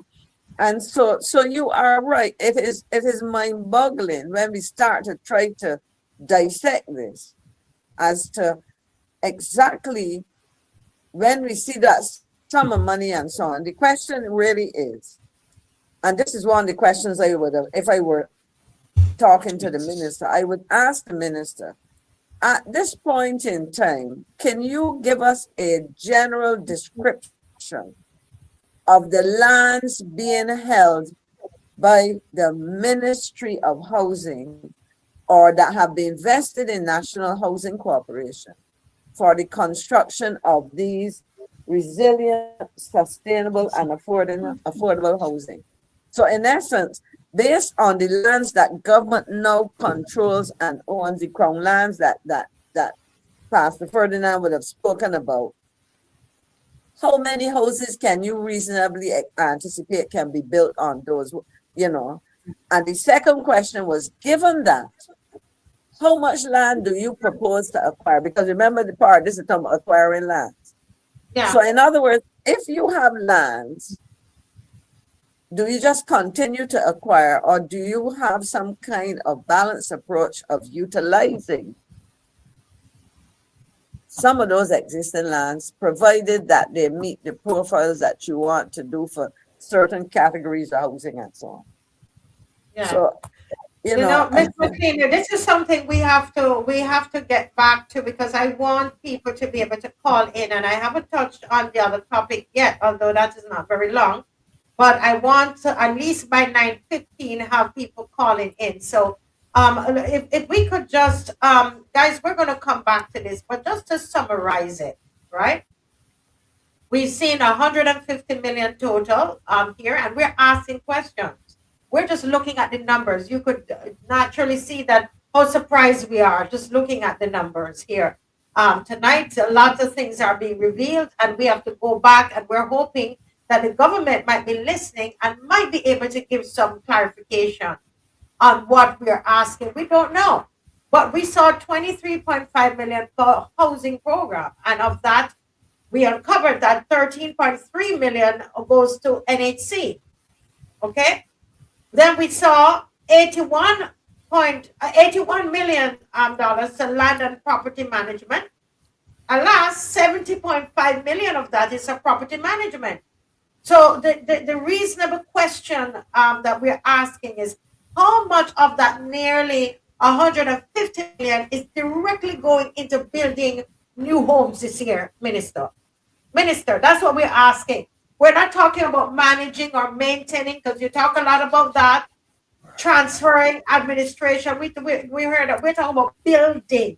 We're talking about the steel that is down on the ground in 6 roads, the building of those homes and the hope houses, because we see the unfinished hope units. We see them. The steel structures, as I said, the delays and the conveyance issues that we've had. So before we approve $150 million, we deserve some clarity. Please. How many houses will be built in 2026 to 2027? Don't give us no long years away. In this year. That is a question we want you to answer. And Dave, if you check your WhatsApp, you will see something in there by Stephanie Chase. And I just want to spend just a short while on this, Dave. If you could put that up for us, please.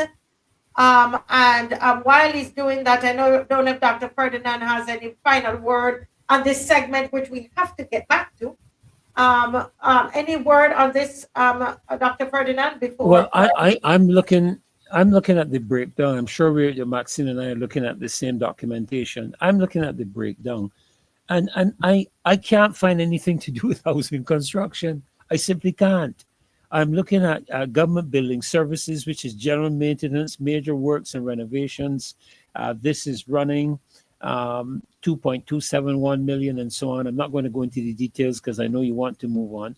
But as I'm looking down through the section to do with housing development, land use, and all of this, I'm seeing nothing addressing budgeting for house construction. Maxine, I don't know if I'm missing something.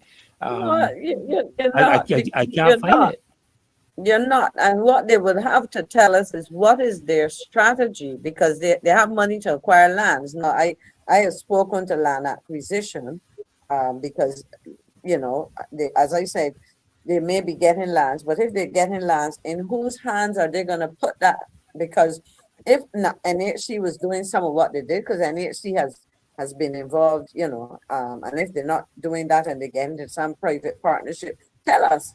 and be very Yes. specific. It should be spelled out in any presentation and any discussion. People should be delving into those things, because on the one hand, a promise was made about the number of houses they're going to construct or put on the market, etc. How are you going to achieve that? And that is important, because when we look at the numbers, we are not seeing, as you said, Pastor Ferdinand, sufficient evidence that it is captured in those estimates. Can I ask a quick question, Marcia? Do we have a Freedom of Information Act in Barbados? No, Not we yet. don't. Not yet. Not passed. Not Okay. not passed. Yeah. Oh, boy, I tell you. Well, folks, if you look at, this is something I wanted to spend a little time on here, just to mention this here. First of all, I've vowed, Ms. McLean and Dr. Ferdinand and viewers, that in this climate, anybody who is using their voice and their platform to bring any kind of questioning of this government, we want to applaud them. So let me do the applause first of Ms. Chase. Okay, I want to applaud her for asking these questions. And see hope overhaul coming, says the minister, which we're not seeing that in these estimates. Nothing here tells us about a hope overall. And I hope the government is listening. But she wrote, did I miss the release of the findings of the Hope investigation? How can we have any confidence in a promise overhaul when up to now nobody can disclose where the $60 million of taxpayer money gone? This has to be a bad joke. 10,000 homes in 5 years pledged in 2022, yet not even a quarter have been built or handed over.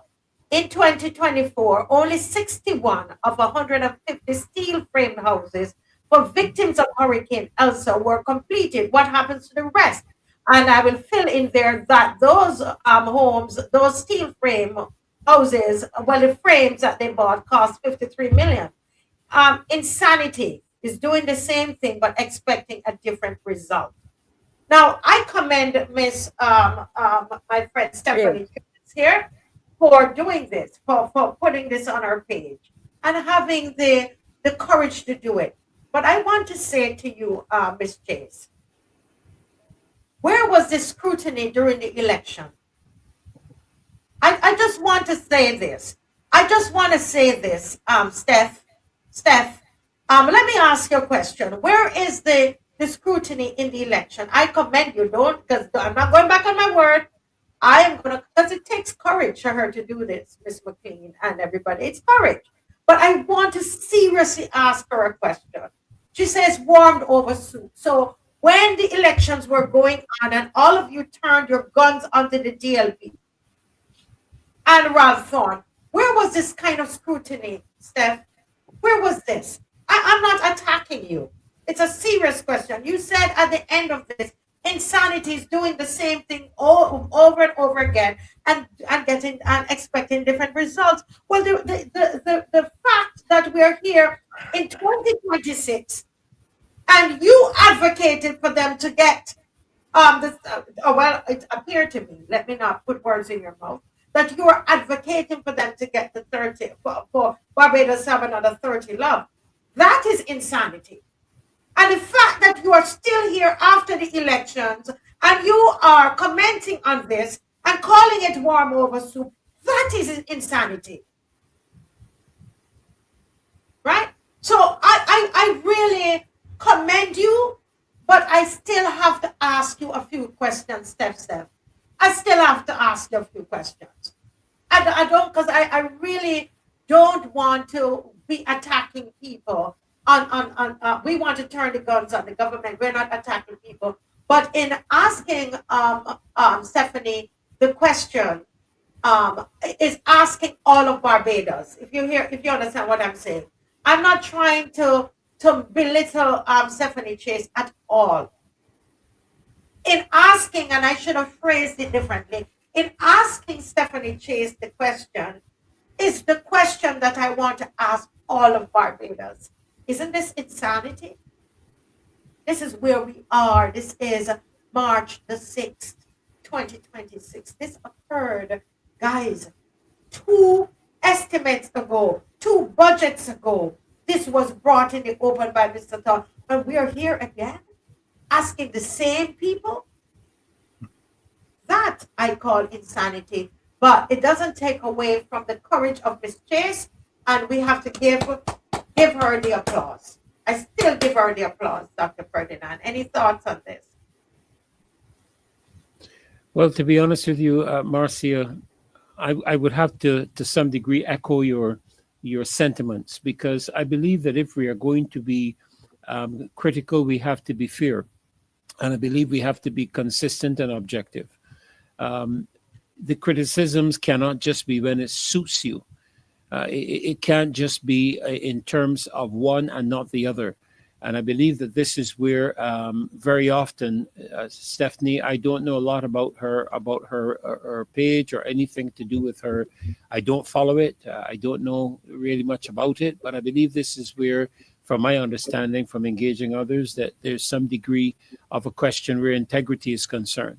And it is being consistent. Integrity is about being consistent. It is about being a person that can be depended on, relied upon to speak a particular way at all times, no matter what you face. And that, unfortunately, I can't say is the case. While it might appear in 1 or 2 instances, it's not the continuous and consistent fact. Yeah. Well, I mean, again, I'm not going to beat up on Stephanie. She's trying, and I think that we need to applaud her. But I just am asking a question, and she might be able to answer it if she's listening. Or I know how these things go. Somebody said, "Oh, Stephanie, they're talking about you." No, we're not. I see the comments, and I'm not putting up those negative comments about her, because that's not the purpose of me. I am genuinely asking the question of Stephanie, but asking it of the entire Barbados. Miss McLean, any thoughts there, or your no comment? No, I mean, I agree with you. It's interesting that people will ask these kind of questions now. They didn't find them important when they were being asked by the opposition. When on this show, we have gone through, we've dissected the issue of housing, we have looked, because we are talking about the 60 million, but you just reminded me and Barbados that there was the 53 million, and the question is how many of those steel frame houses would have been utilized. And remember, not only the houses being constructed, but the timing, because remember, they were in response to emergency housing that was needed after houses were damaged by a hurricane. And ironically, a lot of those houses that would have been damaged would have been wooden houses. And when people were talking, I remember, I think it was Senior Minister, as he was called, then Minister Duguid was saying that they needed to get these houses in quickly, and they were going to China. And people queried that back then. So it's not as though this is something that has now shown its face. It has been around, and we have dissected on this show. The leader of the opposition did it in Parliament. They did it in other fora that they had. Look at that. So the question, what's the value of that sitting there? So imagine 53 million. And remember, there was a cost overrun. Add that to the 60 million and compare it now to the budget for the Ministry of Housing. It is worse than I mentioned when I look only at the 60 million. And Barbadians are comfortable with this. Look at that. When we could have sent to Guyana, Suriname, or Belize members of CARICOM for lumber to fix houses that were damaged. And people would have had it fixed in a matter of weeks, months, depending on when supplies came in. Yeah. And the strategy used to bring the lumber in, because you could have, in the same way that you got these pre-cut whatever, we could have gotten lumber done the same way. But from around the corner rather than from halfway around the world. But if I could add very quickly, Maxine, I have many people may not be aware of it, but I have had a very strong interest in looking to reduce housing costs in Barbados for several years. I've been looking at a number of different aspects, number of different formats. There's a format, Maxine, out of the US that Okay. comes complete. I mean, the walls are already in place. You're looking here at pieces of metal or pieces of steel on the ground. We're talking about a house Rusting. that comes in the container where you lay out your foundation, you lay down your channel, you lay in your completed walls, just like what we see Perconco doing to some degree with their concrete construction. The only difference is you don't have to transport it on those massive long trucks to housing area. And Yeah. most of these systems are dry in, I think is what they call it, within a couple of days, Maxine, and they are hurricane resistant up to 225 miles an hour.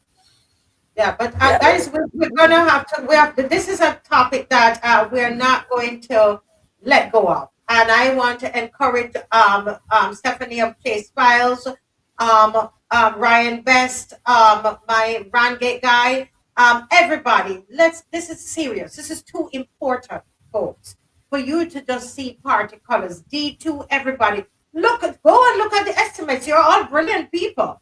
And see where you find in there the overhaul that is coming to the home. Point it out, because we might be wrong. Stephanie, we might be wrong. D2, we might be wrong. Ryan Best, we might be wrong. All of the other platforms, we might just be wrong. Where is the overhaul? Continue the discussion is what I'm saying to everybody. And I still applaud Miss Stephanie Chase for what she has done. But Dave, there's another picture there that we want to quickly go to before we open up. I want people to call in.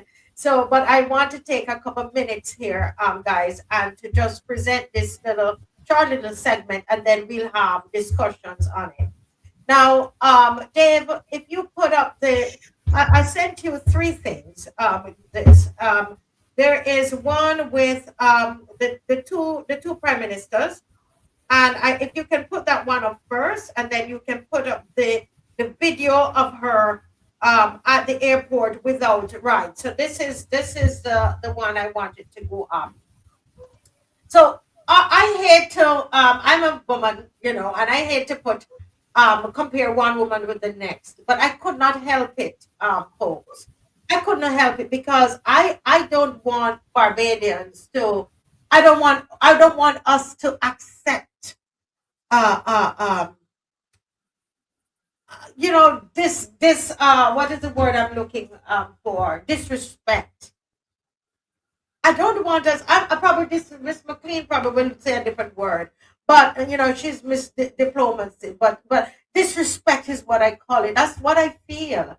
And I was looking at something, and a loyal opposition member sent this to me, and I couldn't ignore it. Now we see two pictures. One says transparency, one says silence. Now, let me hasten to say, I'm not trying to say this is what happens to Kamla or happens to Miss Motley in every scenario. We are specifically talking about travel. All right? And I am not here on this time around debating where she's traveling to and all of that and what she's doing. I am just looking at quickly travel.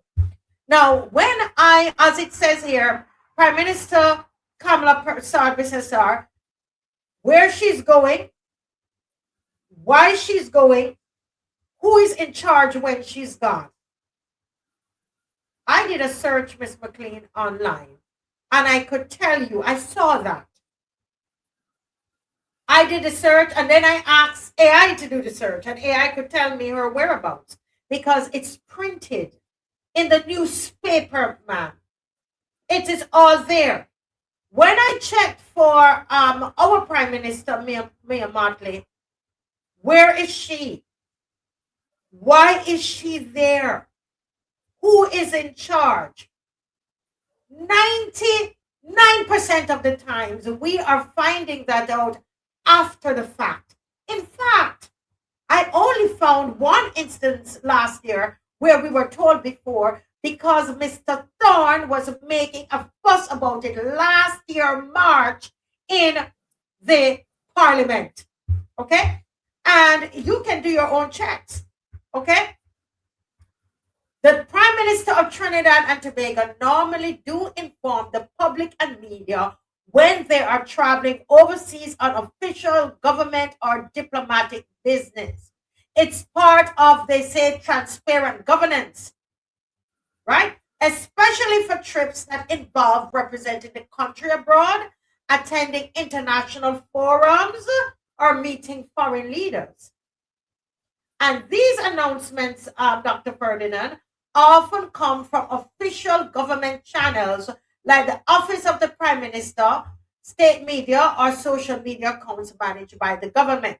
So this, we hear about it, right? And there are specific here, the CARICOM heads meeting, return from CARICOM. When she returned, you hear United Nations General Assembly, New York. I have them all listed here, okay? Public communication is the norm for KAMLA when she has to leave. She says when she's going, where she's going, why she's going, and who is in charge. When she comes back, there is a public announcement because there's public accountability. Now, let's quickly look at Miss Mottley, and I will say, and I know Miss McLean will say more about the norm in the Westminster system. She's been a minister for, however, I'm going to leave that part for her to fill in and fill in that particular part. But let's look at the record of Miss Mottley, right? So there was one when she was traveling to Jamaica. Okay, we got a pre-travel notice. One I found where she was traveling to Jamaica, and she said that she was going the purpose of her visit. And I remember hearing that. That was right. That was March 26, 2025. Remember I told you that? Yes, you remember that. And that was because Mr. Thorne was a thorn in her flesh inside the parliament about travel. You remember that? Yeah. Yeah. Okay. September. So that was March. Right? We found one. Listen, September, she went to some UNG week meetings. We find that was listed after she came back. That was not a travel notice or anything. She went to the UN high-level debate. No, we saw her speaking online. They said she was there. She went to some international something that she did. I can't see clearly what this is. May 28, January 16, 2025. No. So even when July 6, 2022, she went to CARICOM in Suriname. We heard when she came back. So it's not that it is never, but I only found one last year. And she travels a lot, Dr. Ferdinand, right? And you can do your own audit on it, right? One verified example in any recent period is March 26, 2025. But Dave, if you can put up the video of the Prime Minister of Trinidad and Tobago going to the US. If you can put that up it's a Facebook thing, or if you use whichever one you use, right? So, right? There's no, the one occasional, we can't even say occasional, the one thing last year, right? We saw, but too often the public seem to learn that the Prime Minister is overseas only when she's already there and already engaged. Why am I bringing this up, Ms. McLean? Because we need to understand that this is not the norm in the Caribbean. This is not the norm under Ferdinand Stewart. This was not the norm under Mr. Arthur, under any Prime Minister. But I'll turn it over to you and then Dr. Ferdinand. Yeah, Marcia, you are very right. In fact, what I would say is what you described in relation to the Prime Minister of Trinidad is what happened in the past. There was a very clear process that people went through. The Government Information Service would have probably been instructed to do a press release indicating when ministers, and certainly when the Prime Minister traveled, because a number of things, a decision to travel triggered a number of things. There was an official swearing in of acting ministers, particularly if the person was, let's say, a minister of state. And you get letters, you get a letter of appointment, let me call it, saying A you'll be pause there, acting. Miss McLean. A deliberate pause. Hold it there. As Shirley saying, like as usual, they are now reporting the page They're because not doing what? They're not. they're not reporting the page, loyal opposition, and the reason they're reporting the page is that you must not touch this woman that they have put up as a god inside of here. But she's Reporting no the god. page for what? Reporting the page for what? Anytime we start speaking like this, the page is reported, you will see the likes are dropping. So that's Well, what's happening. Okay? people Everybody need to- go back and like. Go back, like. Those of you didn't like, go back and like, because that's what they're doing. They're reporting the page because they don't want us to do this. Continue, Miss McLean. Yeah, but what I was saying that what the Prime Minister, what we've seen happening since 2018 is a deviation from what happened in the past. You knew because there was a public announcement made, as you said, typically from the office, from Government Information Service, because you have officers assigned to ministries and so on, and they would indicate that the Prime Minister of Barbados or the Minister of Tourism, the Minister of Foreign Affairs and Foreign Trade is traveling to such and such a meeting, and they will be, and you also got some idea of what they were going to do. For example, it may not, and of course, when you came back, you would have also issued press releases, etc. But also, as I said, and as it was then, the Governor General would have sworn in acting ministers. I mean, and a whole set of things happened.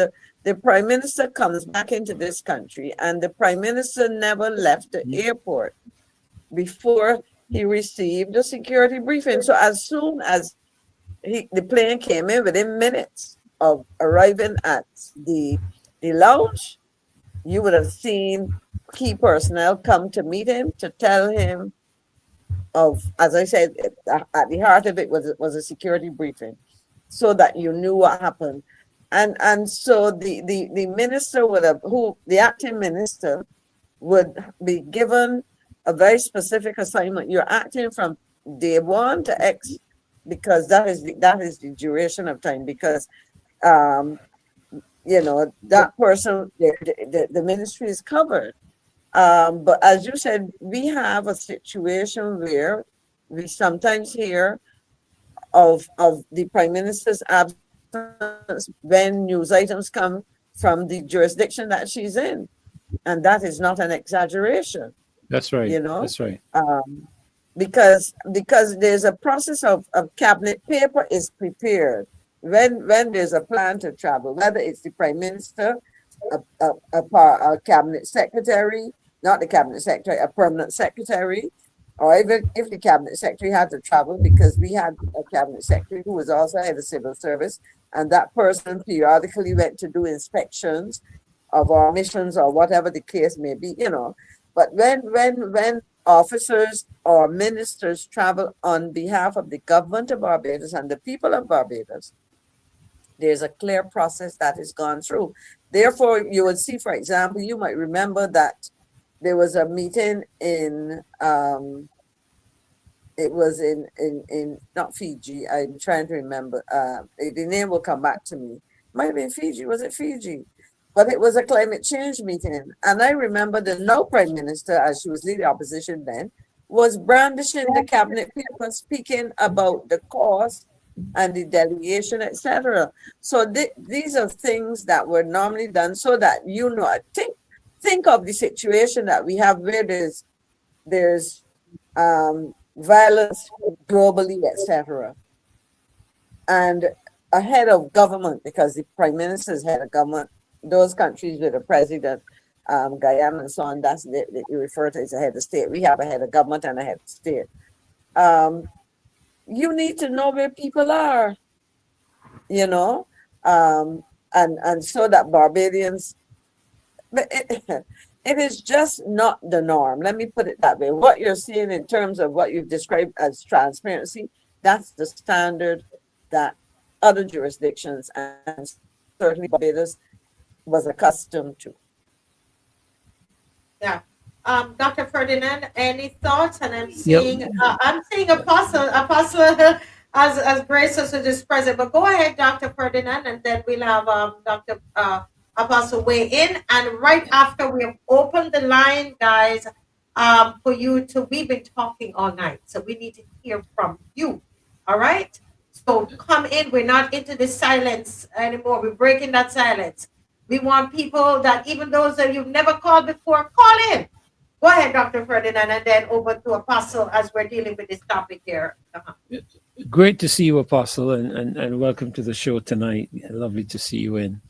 You know, the Prime Minister is the most traveled Prime Minister in the history of this country. She's the most traveled. I think second to her would probably be Mr. Arthur, but of course that is over a 14-year period. We've had a Prime Minister in office for what, 7-8 years, who has traveled, according to the information, some 93 overseas trips.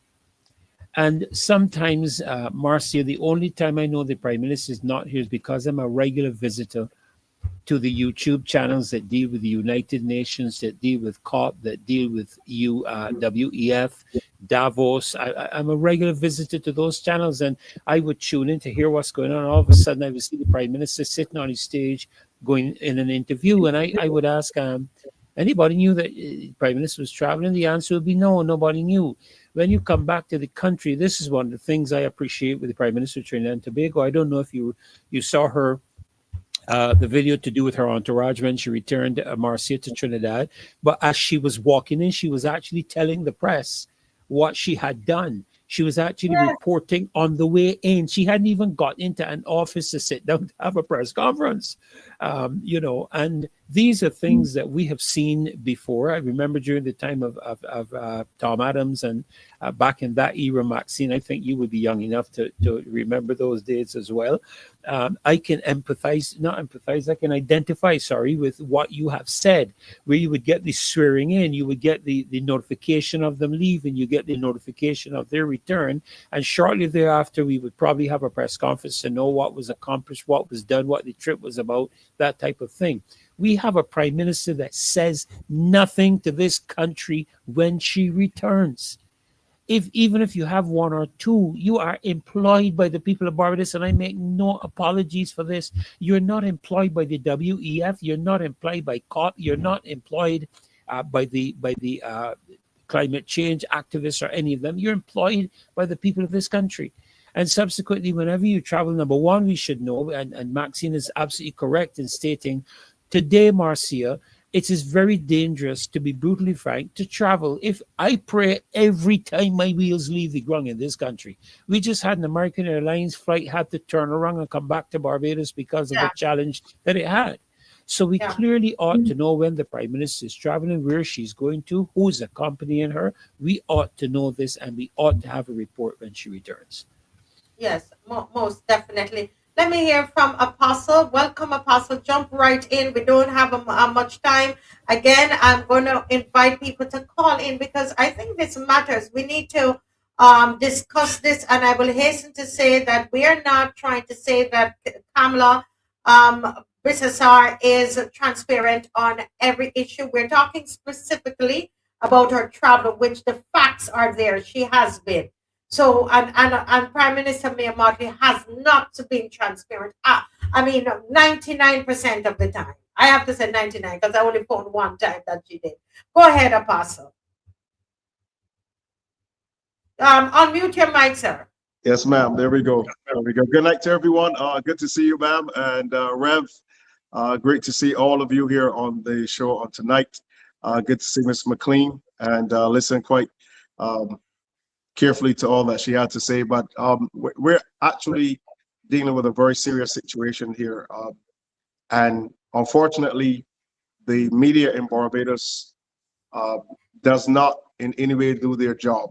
And the issue of government information service, again, all of these entities are to blame for making sure that the public is unaware of the movement of the Prime Minister.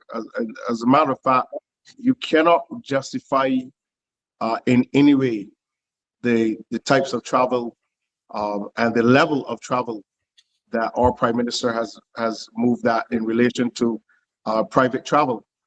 And I know that private travel is not cheap, but this has been done on so many occasions. I think the last time when we recognized that there was one press conference here in Barbados, you know, dealing with tent and dealing with different issues. And by the following day, the Prime Minister was in Turkey, you know, and, you know, that was an opportune moment to say to the public, well, you know, after this, I'm going to be traveling tomorrow. This is what I'm going to be traveling to do.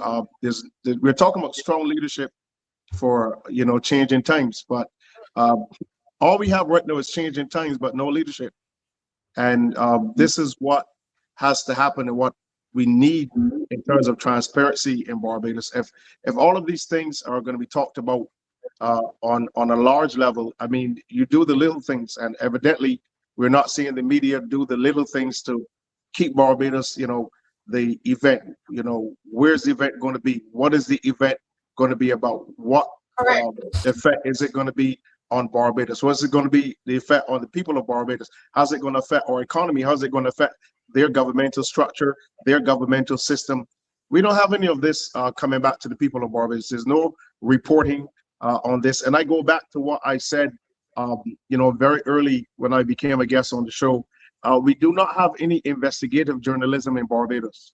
And that is a very serious issue, in my opinion, as far as print media and as far as, you know, our vocal media or social media, they're concerned in Barbados. We do not have any type of investigative journalism. We do not have anything stating from the Prime Minister's office, this is what our Prime Minister is going to be doing.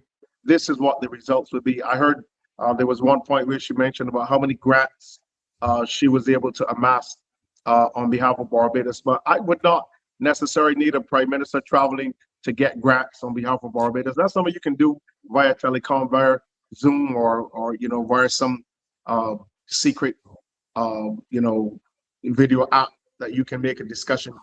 Just like when they had the passing of the recent bill, the defection bill, she came in live via an app from Trinidad. She came in live. She wasn't even here, and she came in live.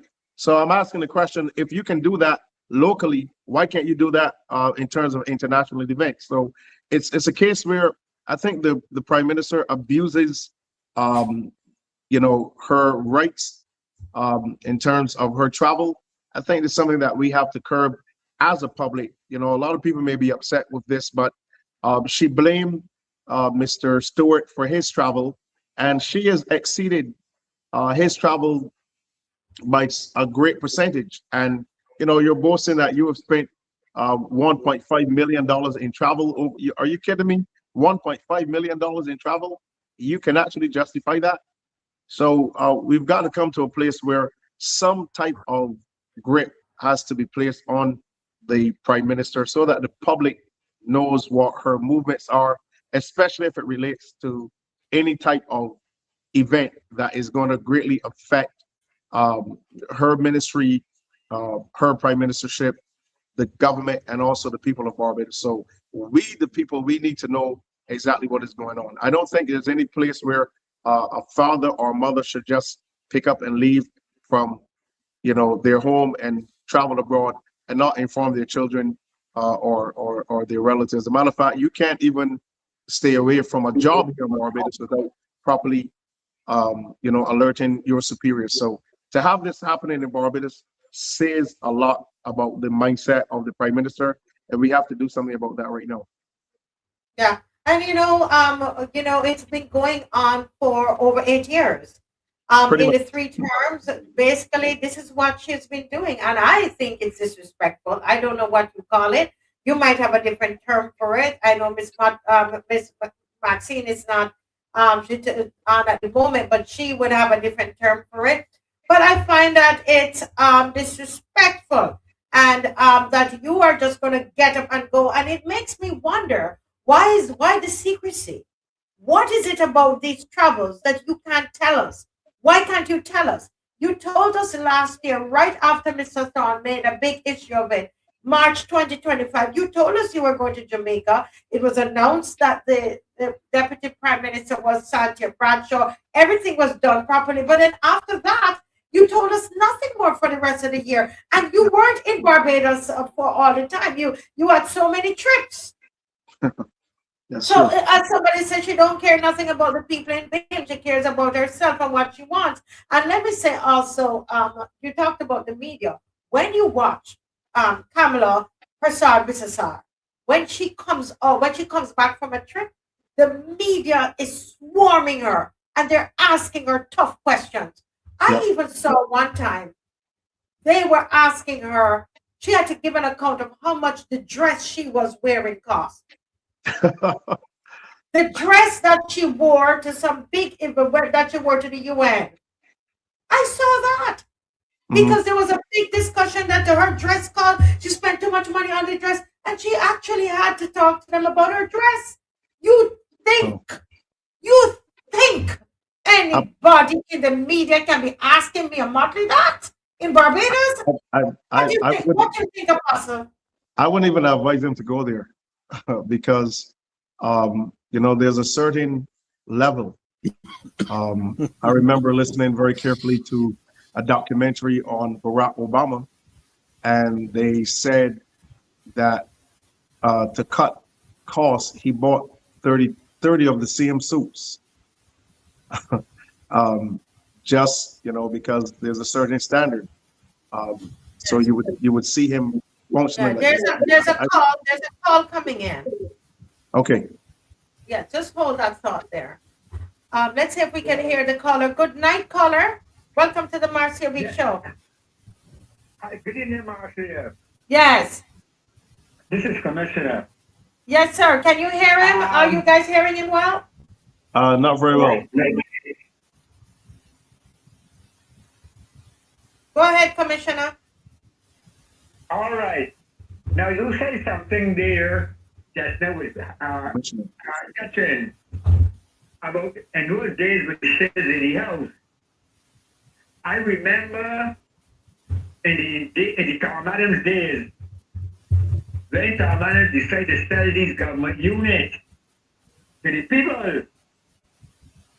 And I remember when he said that the years that the people was living in them, that was a part of the deal. Up here they live in, I was told something to get them for $1,000.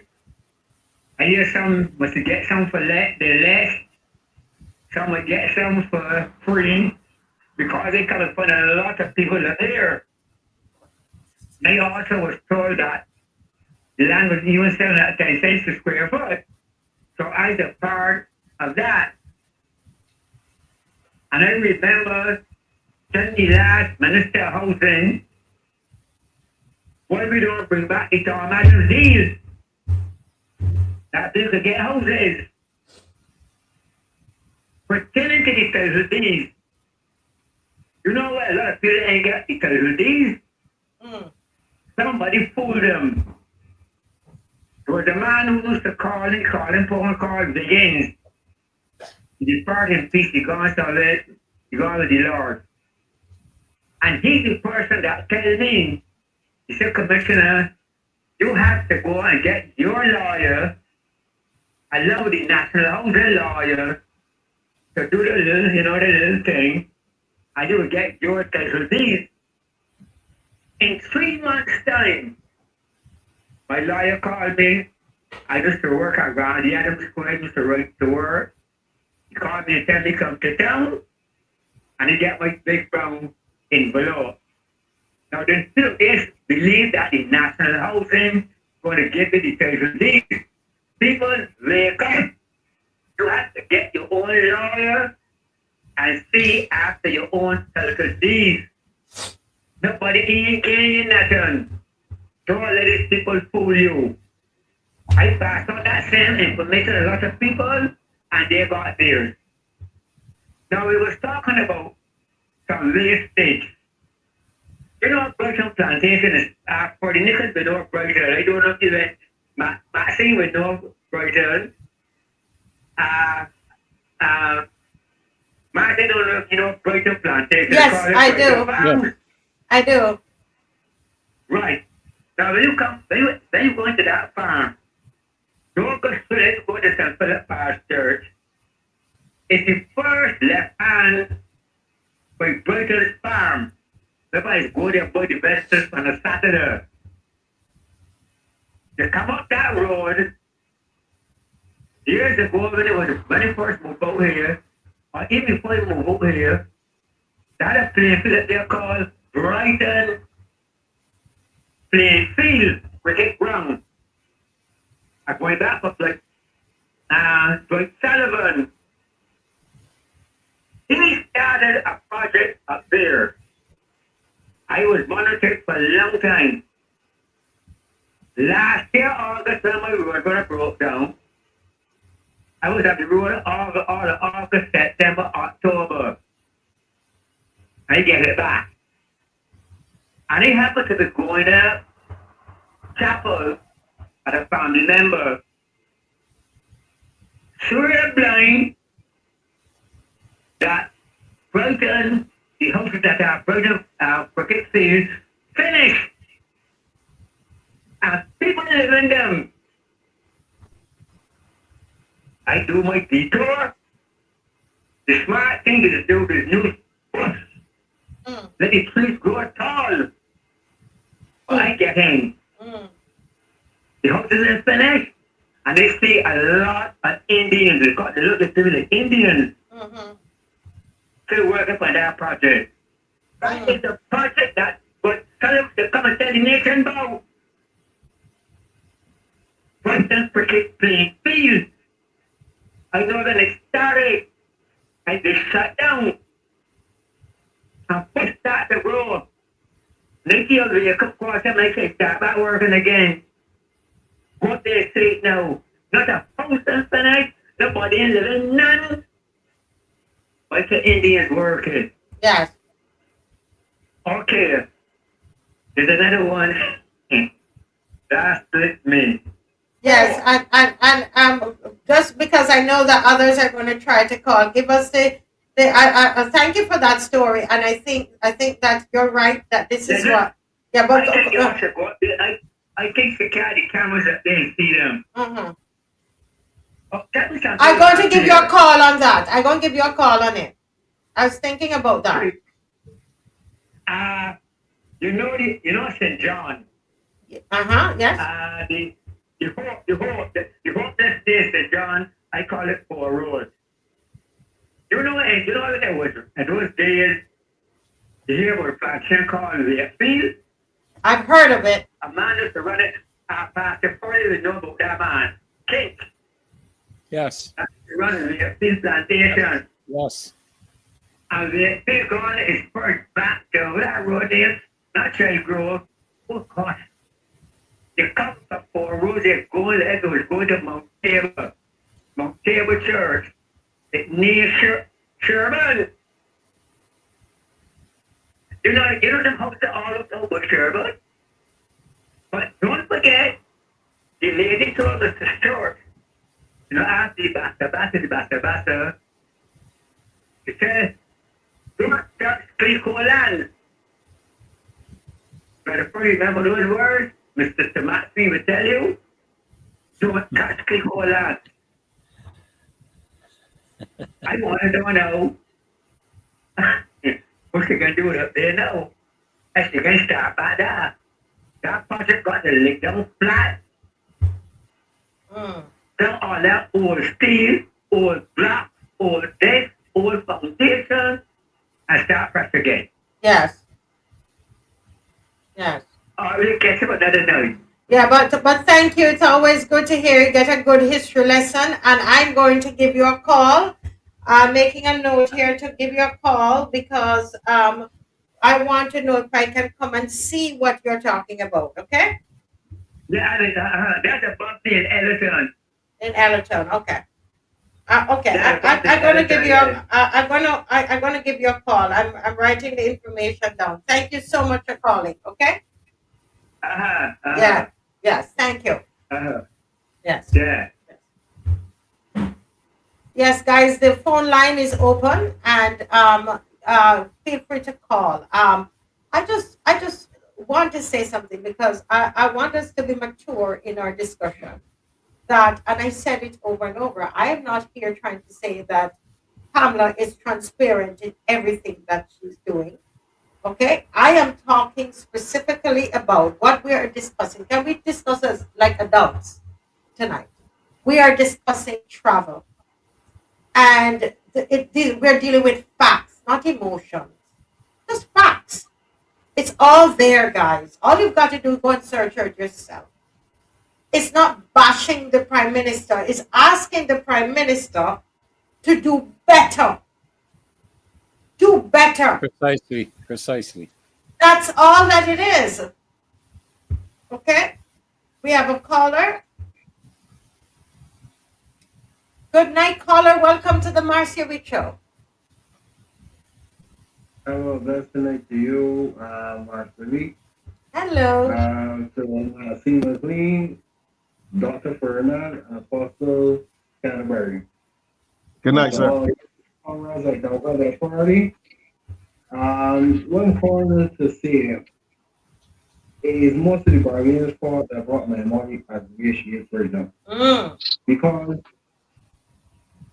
she thought this dictatorship control mindset on people. You should get pregnant with she where she do everything goes and everything safe.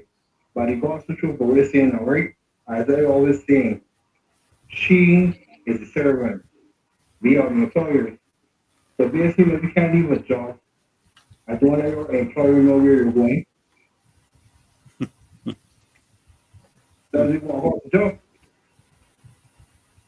No, she So basically, right, she got to really check herself and know that she's a servant and we are the employers.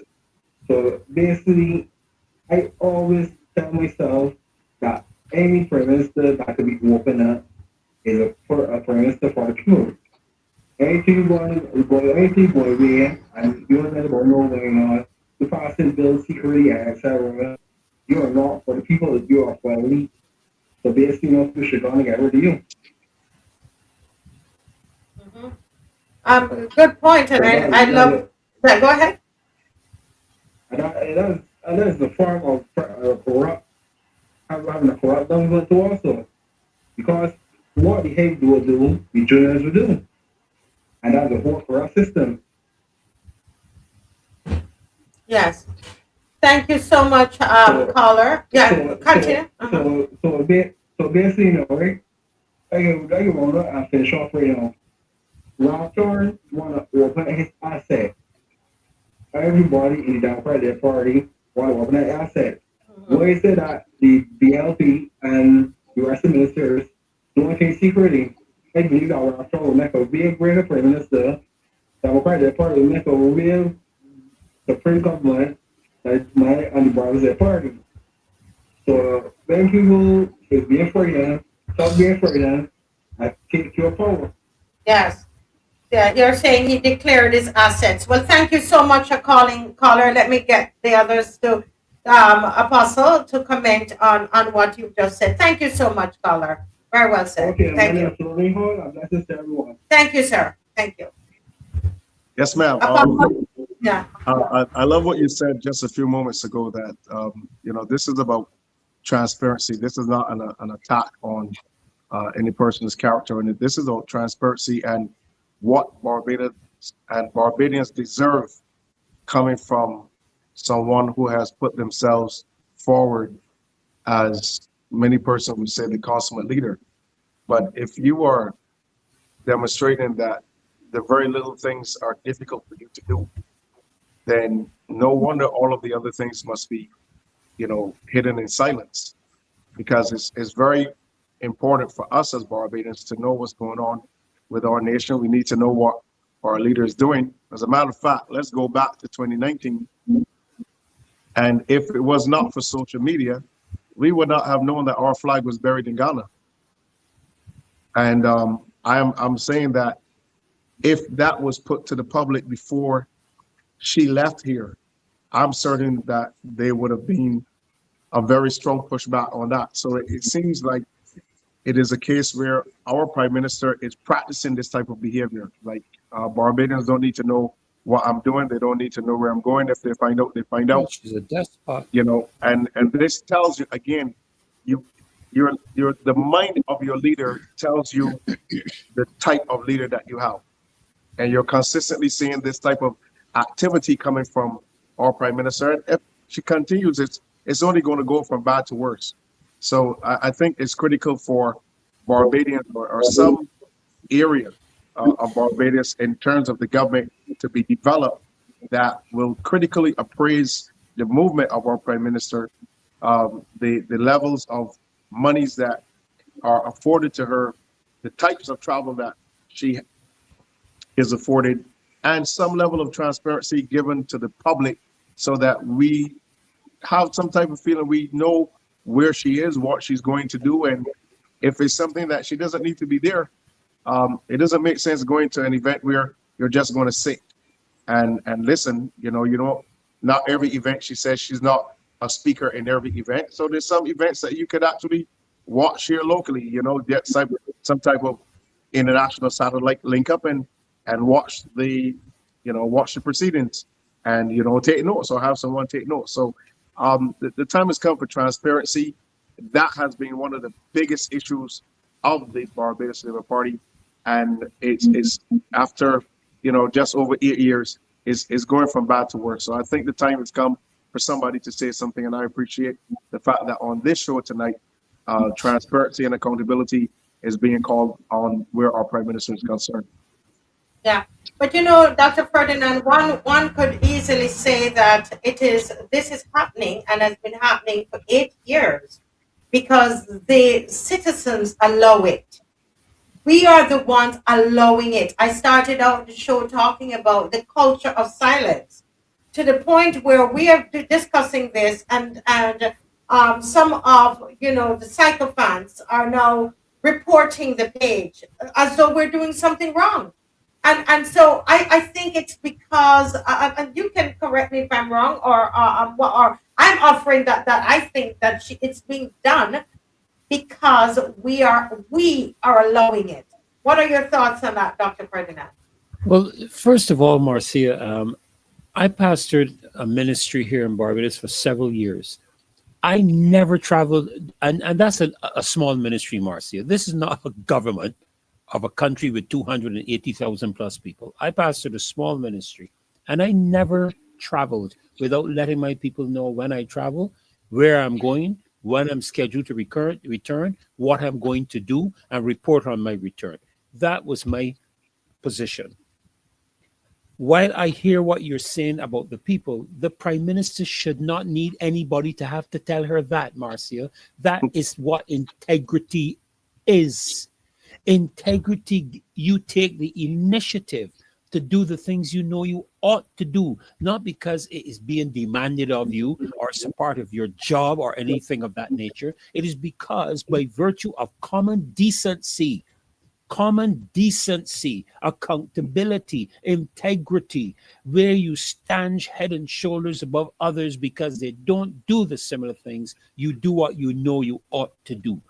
And while I hear what you say about the people, the Prime Minister, and I'm sorry, I'm not bashing her, but I'm holding you accountable. You ought to know.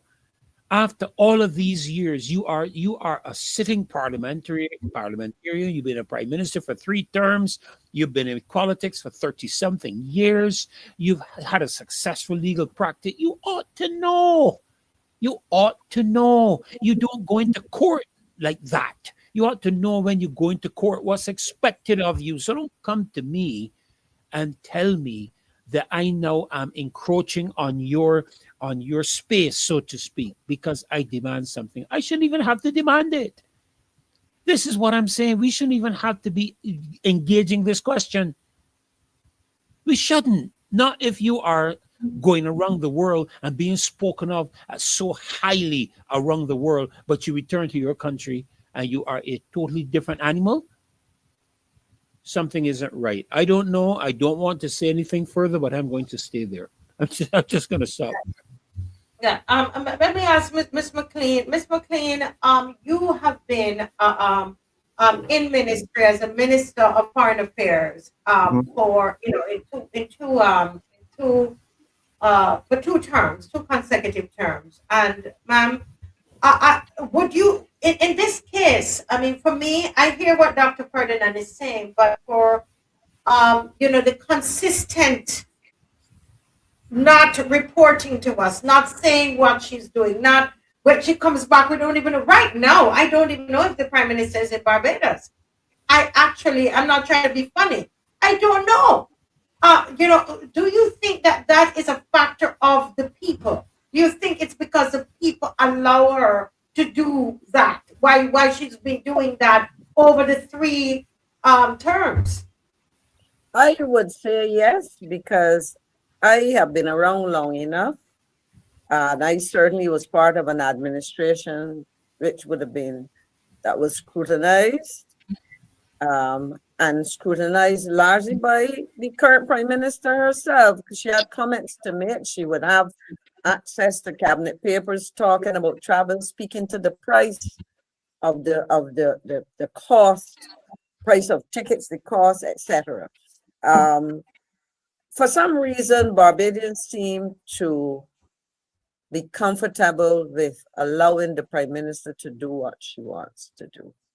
And I say that against comments that I have heard in relation to things like this. I mean, I have been part of I listen to call-in programs. I've been a host of a program for a decade. Sorry, but somebody with their car decided that they want to keep a lot of noise. I mean, that's standard where I live, so it might have interrupted a bit. But I mean, I have heard criticisms of government. I've heard, and there's so many points. I want to say this. The Prime Minister was Minister of Education, Attorney General, Minister of International Business under Prime Minister Oenaka. And what we are talking about was what would have been done when she was a minister traveling on behalf of that administration. I can recall, and if you go and Google it, you can go back and see stories when Dame Billy Miller, who was Foreign Minister, traveled, and you would hear where she went, what the agenda was. And I can say what happened in my case, and I want to say this. The Prime Minister, Prime Minister Thompson was only in office for about 2 years. And I would say that he, during that time, would have traveled more than his successor, than Prime Minister Stewart. Prime Minister Stewart did not travel a lot. I would hazard a guess, and not even hazard a guess, I was the most traveled minister as Foreign Minister of Foreign Trade, because I covered both portfolios. I was the most traveled, and there are meetings that the Prime Minister attends, given the size of her cabinet and given the importance of the post of Prime Minister, that she did not have to go to. So I don't understand why it is that people would be offended when we raise this. But as I said, my impression is that Barbadians seem to figure, be like the Prime Minister or whatever for some reason. I don't know if there's a level of people being mesmerized. I don't understand it. But the standards that others were judged by are not applied. So in other words, she can get a pass. She doesn't tell us where she's going. We don't get full reports. We don't have, when people ask, how is she traveling, we hear private jets, etc. Have we been able to see a costing of that to see whether or not it is more efficient beyond saying that I can get from point A to point B quickly because I do all of these turnarounds and I'm here and gone in a day or two or whatever. We don't know. And you made a point, Marcia, which I think is very important. You cannot say with any certainty if the Prime Minister is on island because we don't hear when she leaves. But we discovered that she's not here. Somebody mentioned, I think it was Turkey or something. We have seen her travel to Africa. She was in Egypt, I think, or Ethiopia, and then, you know, Morocco or somewhere, and then Ethiopia, and then, you know, I think she might have traveled to Rwanda or Kenya or wherever. But we Ms. don't McLean, know. kindly pause there. We have Mhm. a caller. Caller, good night. Welcome to the Marcia Week Show. Good night. Welcome to the Marcia Week Show. Good night. Good night. Good night. Can you just speak up a little for us? Thank you. Yes, Marcia. Good night. Yes, sir. We, for a long time, Bajans have been sleeping. And you got to remember when we go back to the election in 2018, we were always told that you don't need an opposition. And Bajans have bought this, they sleep on it, and they realize it. If you sell all you got to buy all you want. Right? So Bajans have a way of not having a very short memory. They don't remember nothing. And it hurts me to see that we have so many people who got free secondary education and they have failed to use it the way it should be used. When you go back to the 40s and so on, when children was going to school and had to pay our fathers and grandfathers and then work in the fields and labored for us to give us a great education when some of us couldn't even pay 3 shillings and those for education. I guess Ferdinand wouldn't know anything about this because his grandmother would tell him or his father. We were just always wasn't favorites to go to Harrison College, Queen's College, and those places. Not that we want to grudge anybody for these things. It so happened that Mr. Barr came and gave us a university to take us from out of the slumbers. When we first started to travel to England, he told us not even to go to England and be a servant alone, but try to educate ourselves and make ourselves some person so that when we come back here, we could use it for the benefit of this country. So only some of us went to school and some of us did not. Not that we're grudging anybody, Marcia. We need to take lessons and step back. Look at history and see what has happened. Ask some of your poets, if you remember, Eric Seeley, who would take money from party to party, abuse everybody, and on the back of it, some of them would tell you, Mr. Seeley went in the House of Parliament and sit down in the Speaker's chair and go, what happened? Did anybody lock him up? But they are going to do us daily today. God forbid. May God help us. Thank you and good night. Yes. Thank you. Very well said. And I think that man is probably about 80 years old. And a lot of elderly people are very concerned. They would have been accustomed to a particular way of governance, Ms. McLean. Continue what you were saying, please. Yeah, well, no, I was saying basically that we have to be very wary of the abandonment of standards, of proper procedures, proper protocol. Because when those things start to break down, all other things start to break down. You know, because if we're talking about reporting, and this administration touted as part of its campaign to win government back in 2018, transparency and good governance, accountability. Go and look and see what they're promising again. But those are nice sounding words, but it is not practiced at all. It is not. And I challenge anybody to tell me if what we see happening is better than what we saw for decades post-independence. Good point, ma'am. You know, Yeah. Yes, seriously, look and see if it is any better. It is not. And we talk about servant leadership. My colleagues here in this religious, as pastors and so on, would understand this. Those terms mean something.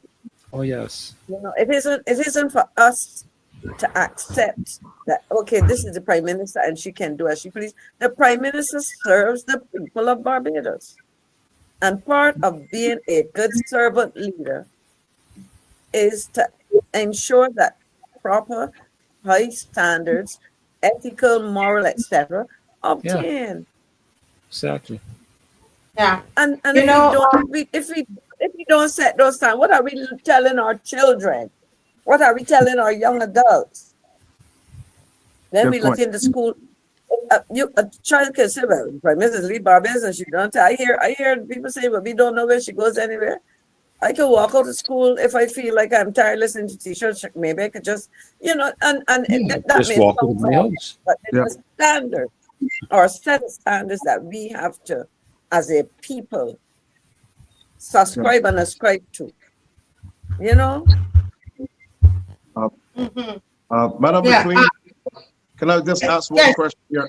I just want to ask Madam McLean, as I know she was Minister of Foreign Affairs, and this goes back to the flag situation in Ghana. What would have or should have been the response of the Ministry of Foreign Affairs once that video came into the island? Was there supposed to be a response to the nation from the Ministry of Foreign Affairs? Well, let me put it this way: the Prime Minister was present, so she's the highest. I use the words that the new Minister of Foreign Affairs and Foreign Trade used, if not the exact words in the equivalent. And he was saying that the Prime Minister is the chief or number one diplomat. That occurred in the presence of the Prime Minister. I do not recall seeing any explanation given about what transpired. I have Okay. heard several versions, but it is not for me to Yeah, speculate. there's nothing official that Exactly. it wasn't I do not officially recall any official saying this has happened. I mean, there were, my recollection was that there might have been at least another senior minister who would have been the Jerome minister. Walcott was there. He was Minister of Foreign Affairs at the time. You Was the had the Minister chief of, yeah, he was Minister of Foreign Affairs at the time. He was present. The chief of protocol would have been there, but I don't know that they could speak ahead of the Prime Minister or the Minister of Foreign Affairs and Foreign Trade. But there were senior public officials there, and then there were a whole set of people. Well, I was going to use the word hangers on, but that may be a bit offensive. But there were a whole set of people there who did not seem to be there in an official capacity. I will use diplomatic language, Marcia. And I would say groupies. Continue. Okay, groupies, hangers on. So there were all of these people, but Okay. obviously something went very wrong. Yes, ma'am. Yeah. Well, we don't have much time, and I just wanted to say this, and somebody was putting this up in the comment section, but just for our knowledge, because we want to be able to learn. What I found out today is that in the Westminster, the norm in the Westminster system is that the Prime Minister would announce their travel. So what Ms. McLean is saying is not something she's making up. This is the Westminster system anywhere in the Commonwealth. Okay? Commonwealth parliamentary system, this is what happened. An acting Prime Minister will be designated and sometimes named, okay? Before they leave. This is usually done by Government Information System releases, GIS, social media, state media, gazette notices, cabinet communiques. So this is what is now. It's not something that is constitutionally required. It's not something that is legally required, right? But it's something that that is done for transparency. it's a transparency practice because we need to know you're going somewhere. Where are you going? Are you representing us? For what? What is this trip all about? Okay. So I just wanted to, for clarity and for education purposes, just to put that out there. But then somebody asked a question, and I don't know if there's an answer. If any of us can answer this, Ms. McLean. Somebody asked, and it's just a question, and I think the minister can answer it. She says, "Good night, Marcia. On the subject of travel, can the Minister of Criminal Justice leave the island?" I don't know. It's just a question the person is asking. Can the Minister of Criminal Justice leave the island? I would think that all ministers can leave the island.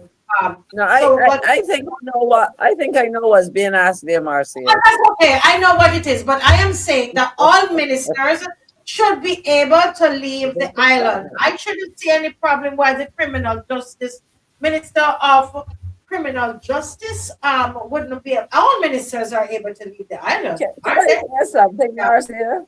Very quickly. All I would say is that it's ironic that that question is asked now because in the circle in which he now moves, those were the rumors that were spread about it, that he couldn't travel. I'll leave it there. Well, I don't know anything about the man, whether he couldn't. I believe that all ministers. It was never true. It was never true that he couldn't travel because it is not the position, is the person that the question I believe was asked about. And Right. there So used to be that rumor which was wrong, and I would say so because it was not true. To But protect it's the show, interesting I'm just who used saying. to say. Who Yeah, used to say it? I'm saying that as far as I know, all ministers can travel. Can travel. All right, Yes, so that's we correct. are closing this. We're closing off tonight, the people, and thank you all so much for joining. And as we always do, listen, you got half a minute. I leave Apostle last because he's last to come on. I'll go with you, Dr. Ferdinand. We go in that order, and Mr. McLean. If you have nothing to say, then we go to Mr. McLean. To close off this segment, transparency versus silence. Silence is not leadership. That was the theme of our show tonight. Go ahead, Dr. Ferdinand. Oh, sorry. Mhm. Like I said, Marcia, I think there is a standard that is expected of a person, and I'm sorry, but I don't give the Prime Minister any excuses under the sun for not knowing what she ought to do, and that's all I have to say. Yes. Thank you, and Ms. McLean. I'm just going to quickly read something because you mentioned what's the standard in terms of transparency and accountability. And it says here, when a UK, and of course our systems in the Commonwealth and certainly this part of the world conform, when a UK government minister travels abroad on official business, they must comply with strict ministerial code guidelines, which mandate cost-effective, sustainable travel. They are required to declare all overseas travel, including meetings with external organizations and foreign governments, which are published quarterly by the Cabinet Office in transparency returns. So maybe that's something we can introduce. Yeah. Wow. Yeah. Where is that? Where is that? That's the UK. That's the That UK. is interesting. Marcia. Wow, very interesting there. Very interesting. Well, Apostle. Well, tonight I'm just going to say, as far as the Prime Minister and leadership in Barbados across the board, I'm going to say that Barbados and Barbadians deserve what Barbados and Barbadians deserve. And anytime that we have to come and we have to demand that, or we have to keep noise to make sure that we get what we deserve, then we have a serious problem. And I think tonight we've addressed that. I think we need to deal with this lack of transparency and this silence that we have been experiencing from this current administration. It's time for them to do better. Yes, thank you, Becca. That's it. Thank you so much, panelists. Thank you, Dr. Ferdinand. I know this was a big sacrifice for you. Thank you, Ms. Maxine McLean. They wouldn't even know the sacrifice you made to come out here. I won't tell out your business. Thank you so much, Apostle. I know you left ma'am. church to be on here. And I would just want to say, guys, you know, on behalf of Barbados, thank you. Thank you for your service. And we see you again, everybody, on Sunday. Thank you, Dave Weeks, and all of the viewers for joining. Please keep sharing the show, because you know what happens. You got to keep fighting. When you get off the show tonight, share it. Share it. If you didn't get to share before the show started, share afterwards. Okay, we need your help to fight back. All right. God bless you all. See you on Sunday. Bye bye. You say when labor leads, Bajans succeed. Well, here we now. This the people grieve. Let go. Boy, when labor leads, Bajans bleed. When labor leads, we find we need. When MIA leads, we don't believe. Same old talk, same old scene. When labor leads, Bajans bleed. When labor leads, no room to breathe. When MIA leads, we can't achieve. Tell them no, the people grieve. Say progress, but who it feed? Promise sweet, but none succeed. Small man strain can't meet he need. Tell me again who really lead. Bills climb high, hope get lean. Talk sound good, but life still mean. Every day we toil and dream, still waiting on that brighter gleam. When labor leaves, Bajans bleed. When labor leaves, we found we need. When MIA leaves, we don't believe. Same old talk, same old scene. When labor leads, Bajans bleed. When labor leads, no room to breathe. When MIA leads, we can't achieve. Tell them now, the people grieve.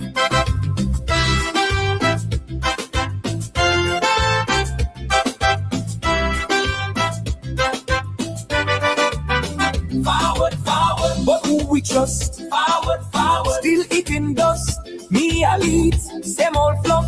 We tired now, enough is enough. Forward, forward, but who we trust? Forward, forward, still eating dust. MIA leads, same old fluff. We tired now, enough is enough. When labor leads, Bajans bleed. When labor leads, we turn we need. When MIA leads, we don't believe. Same old talk, same old scene. When labor leads, Bajans bleed. When labor leads, no room to breathe. When MIA leads, we can't achieve. Tell them now, the people grieve. Oh yeah. Oh yeah. Oh yeah.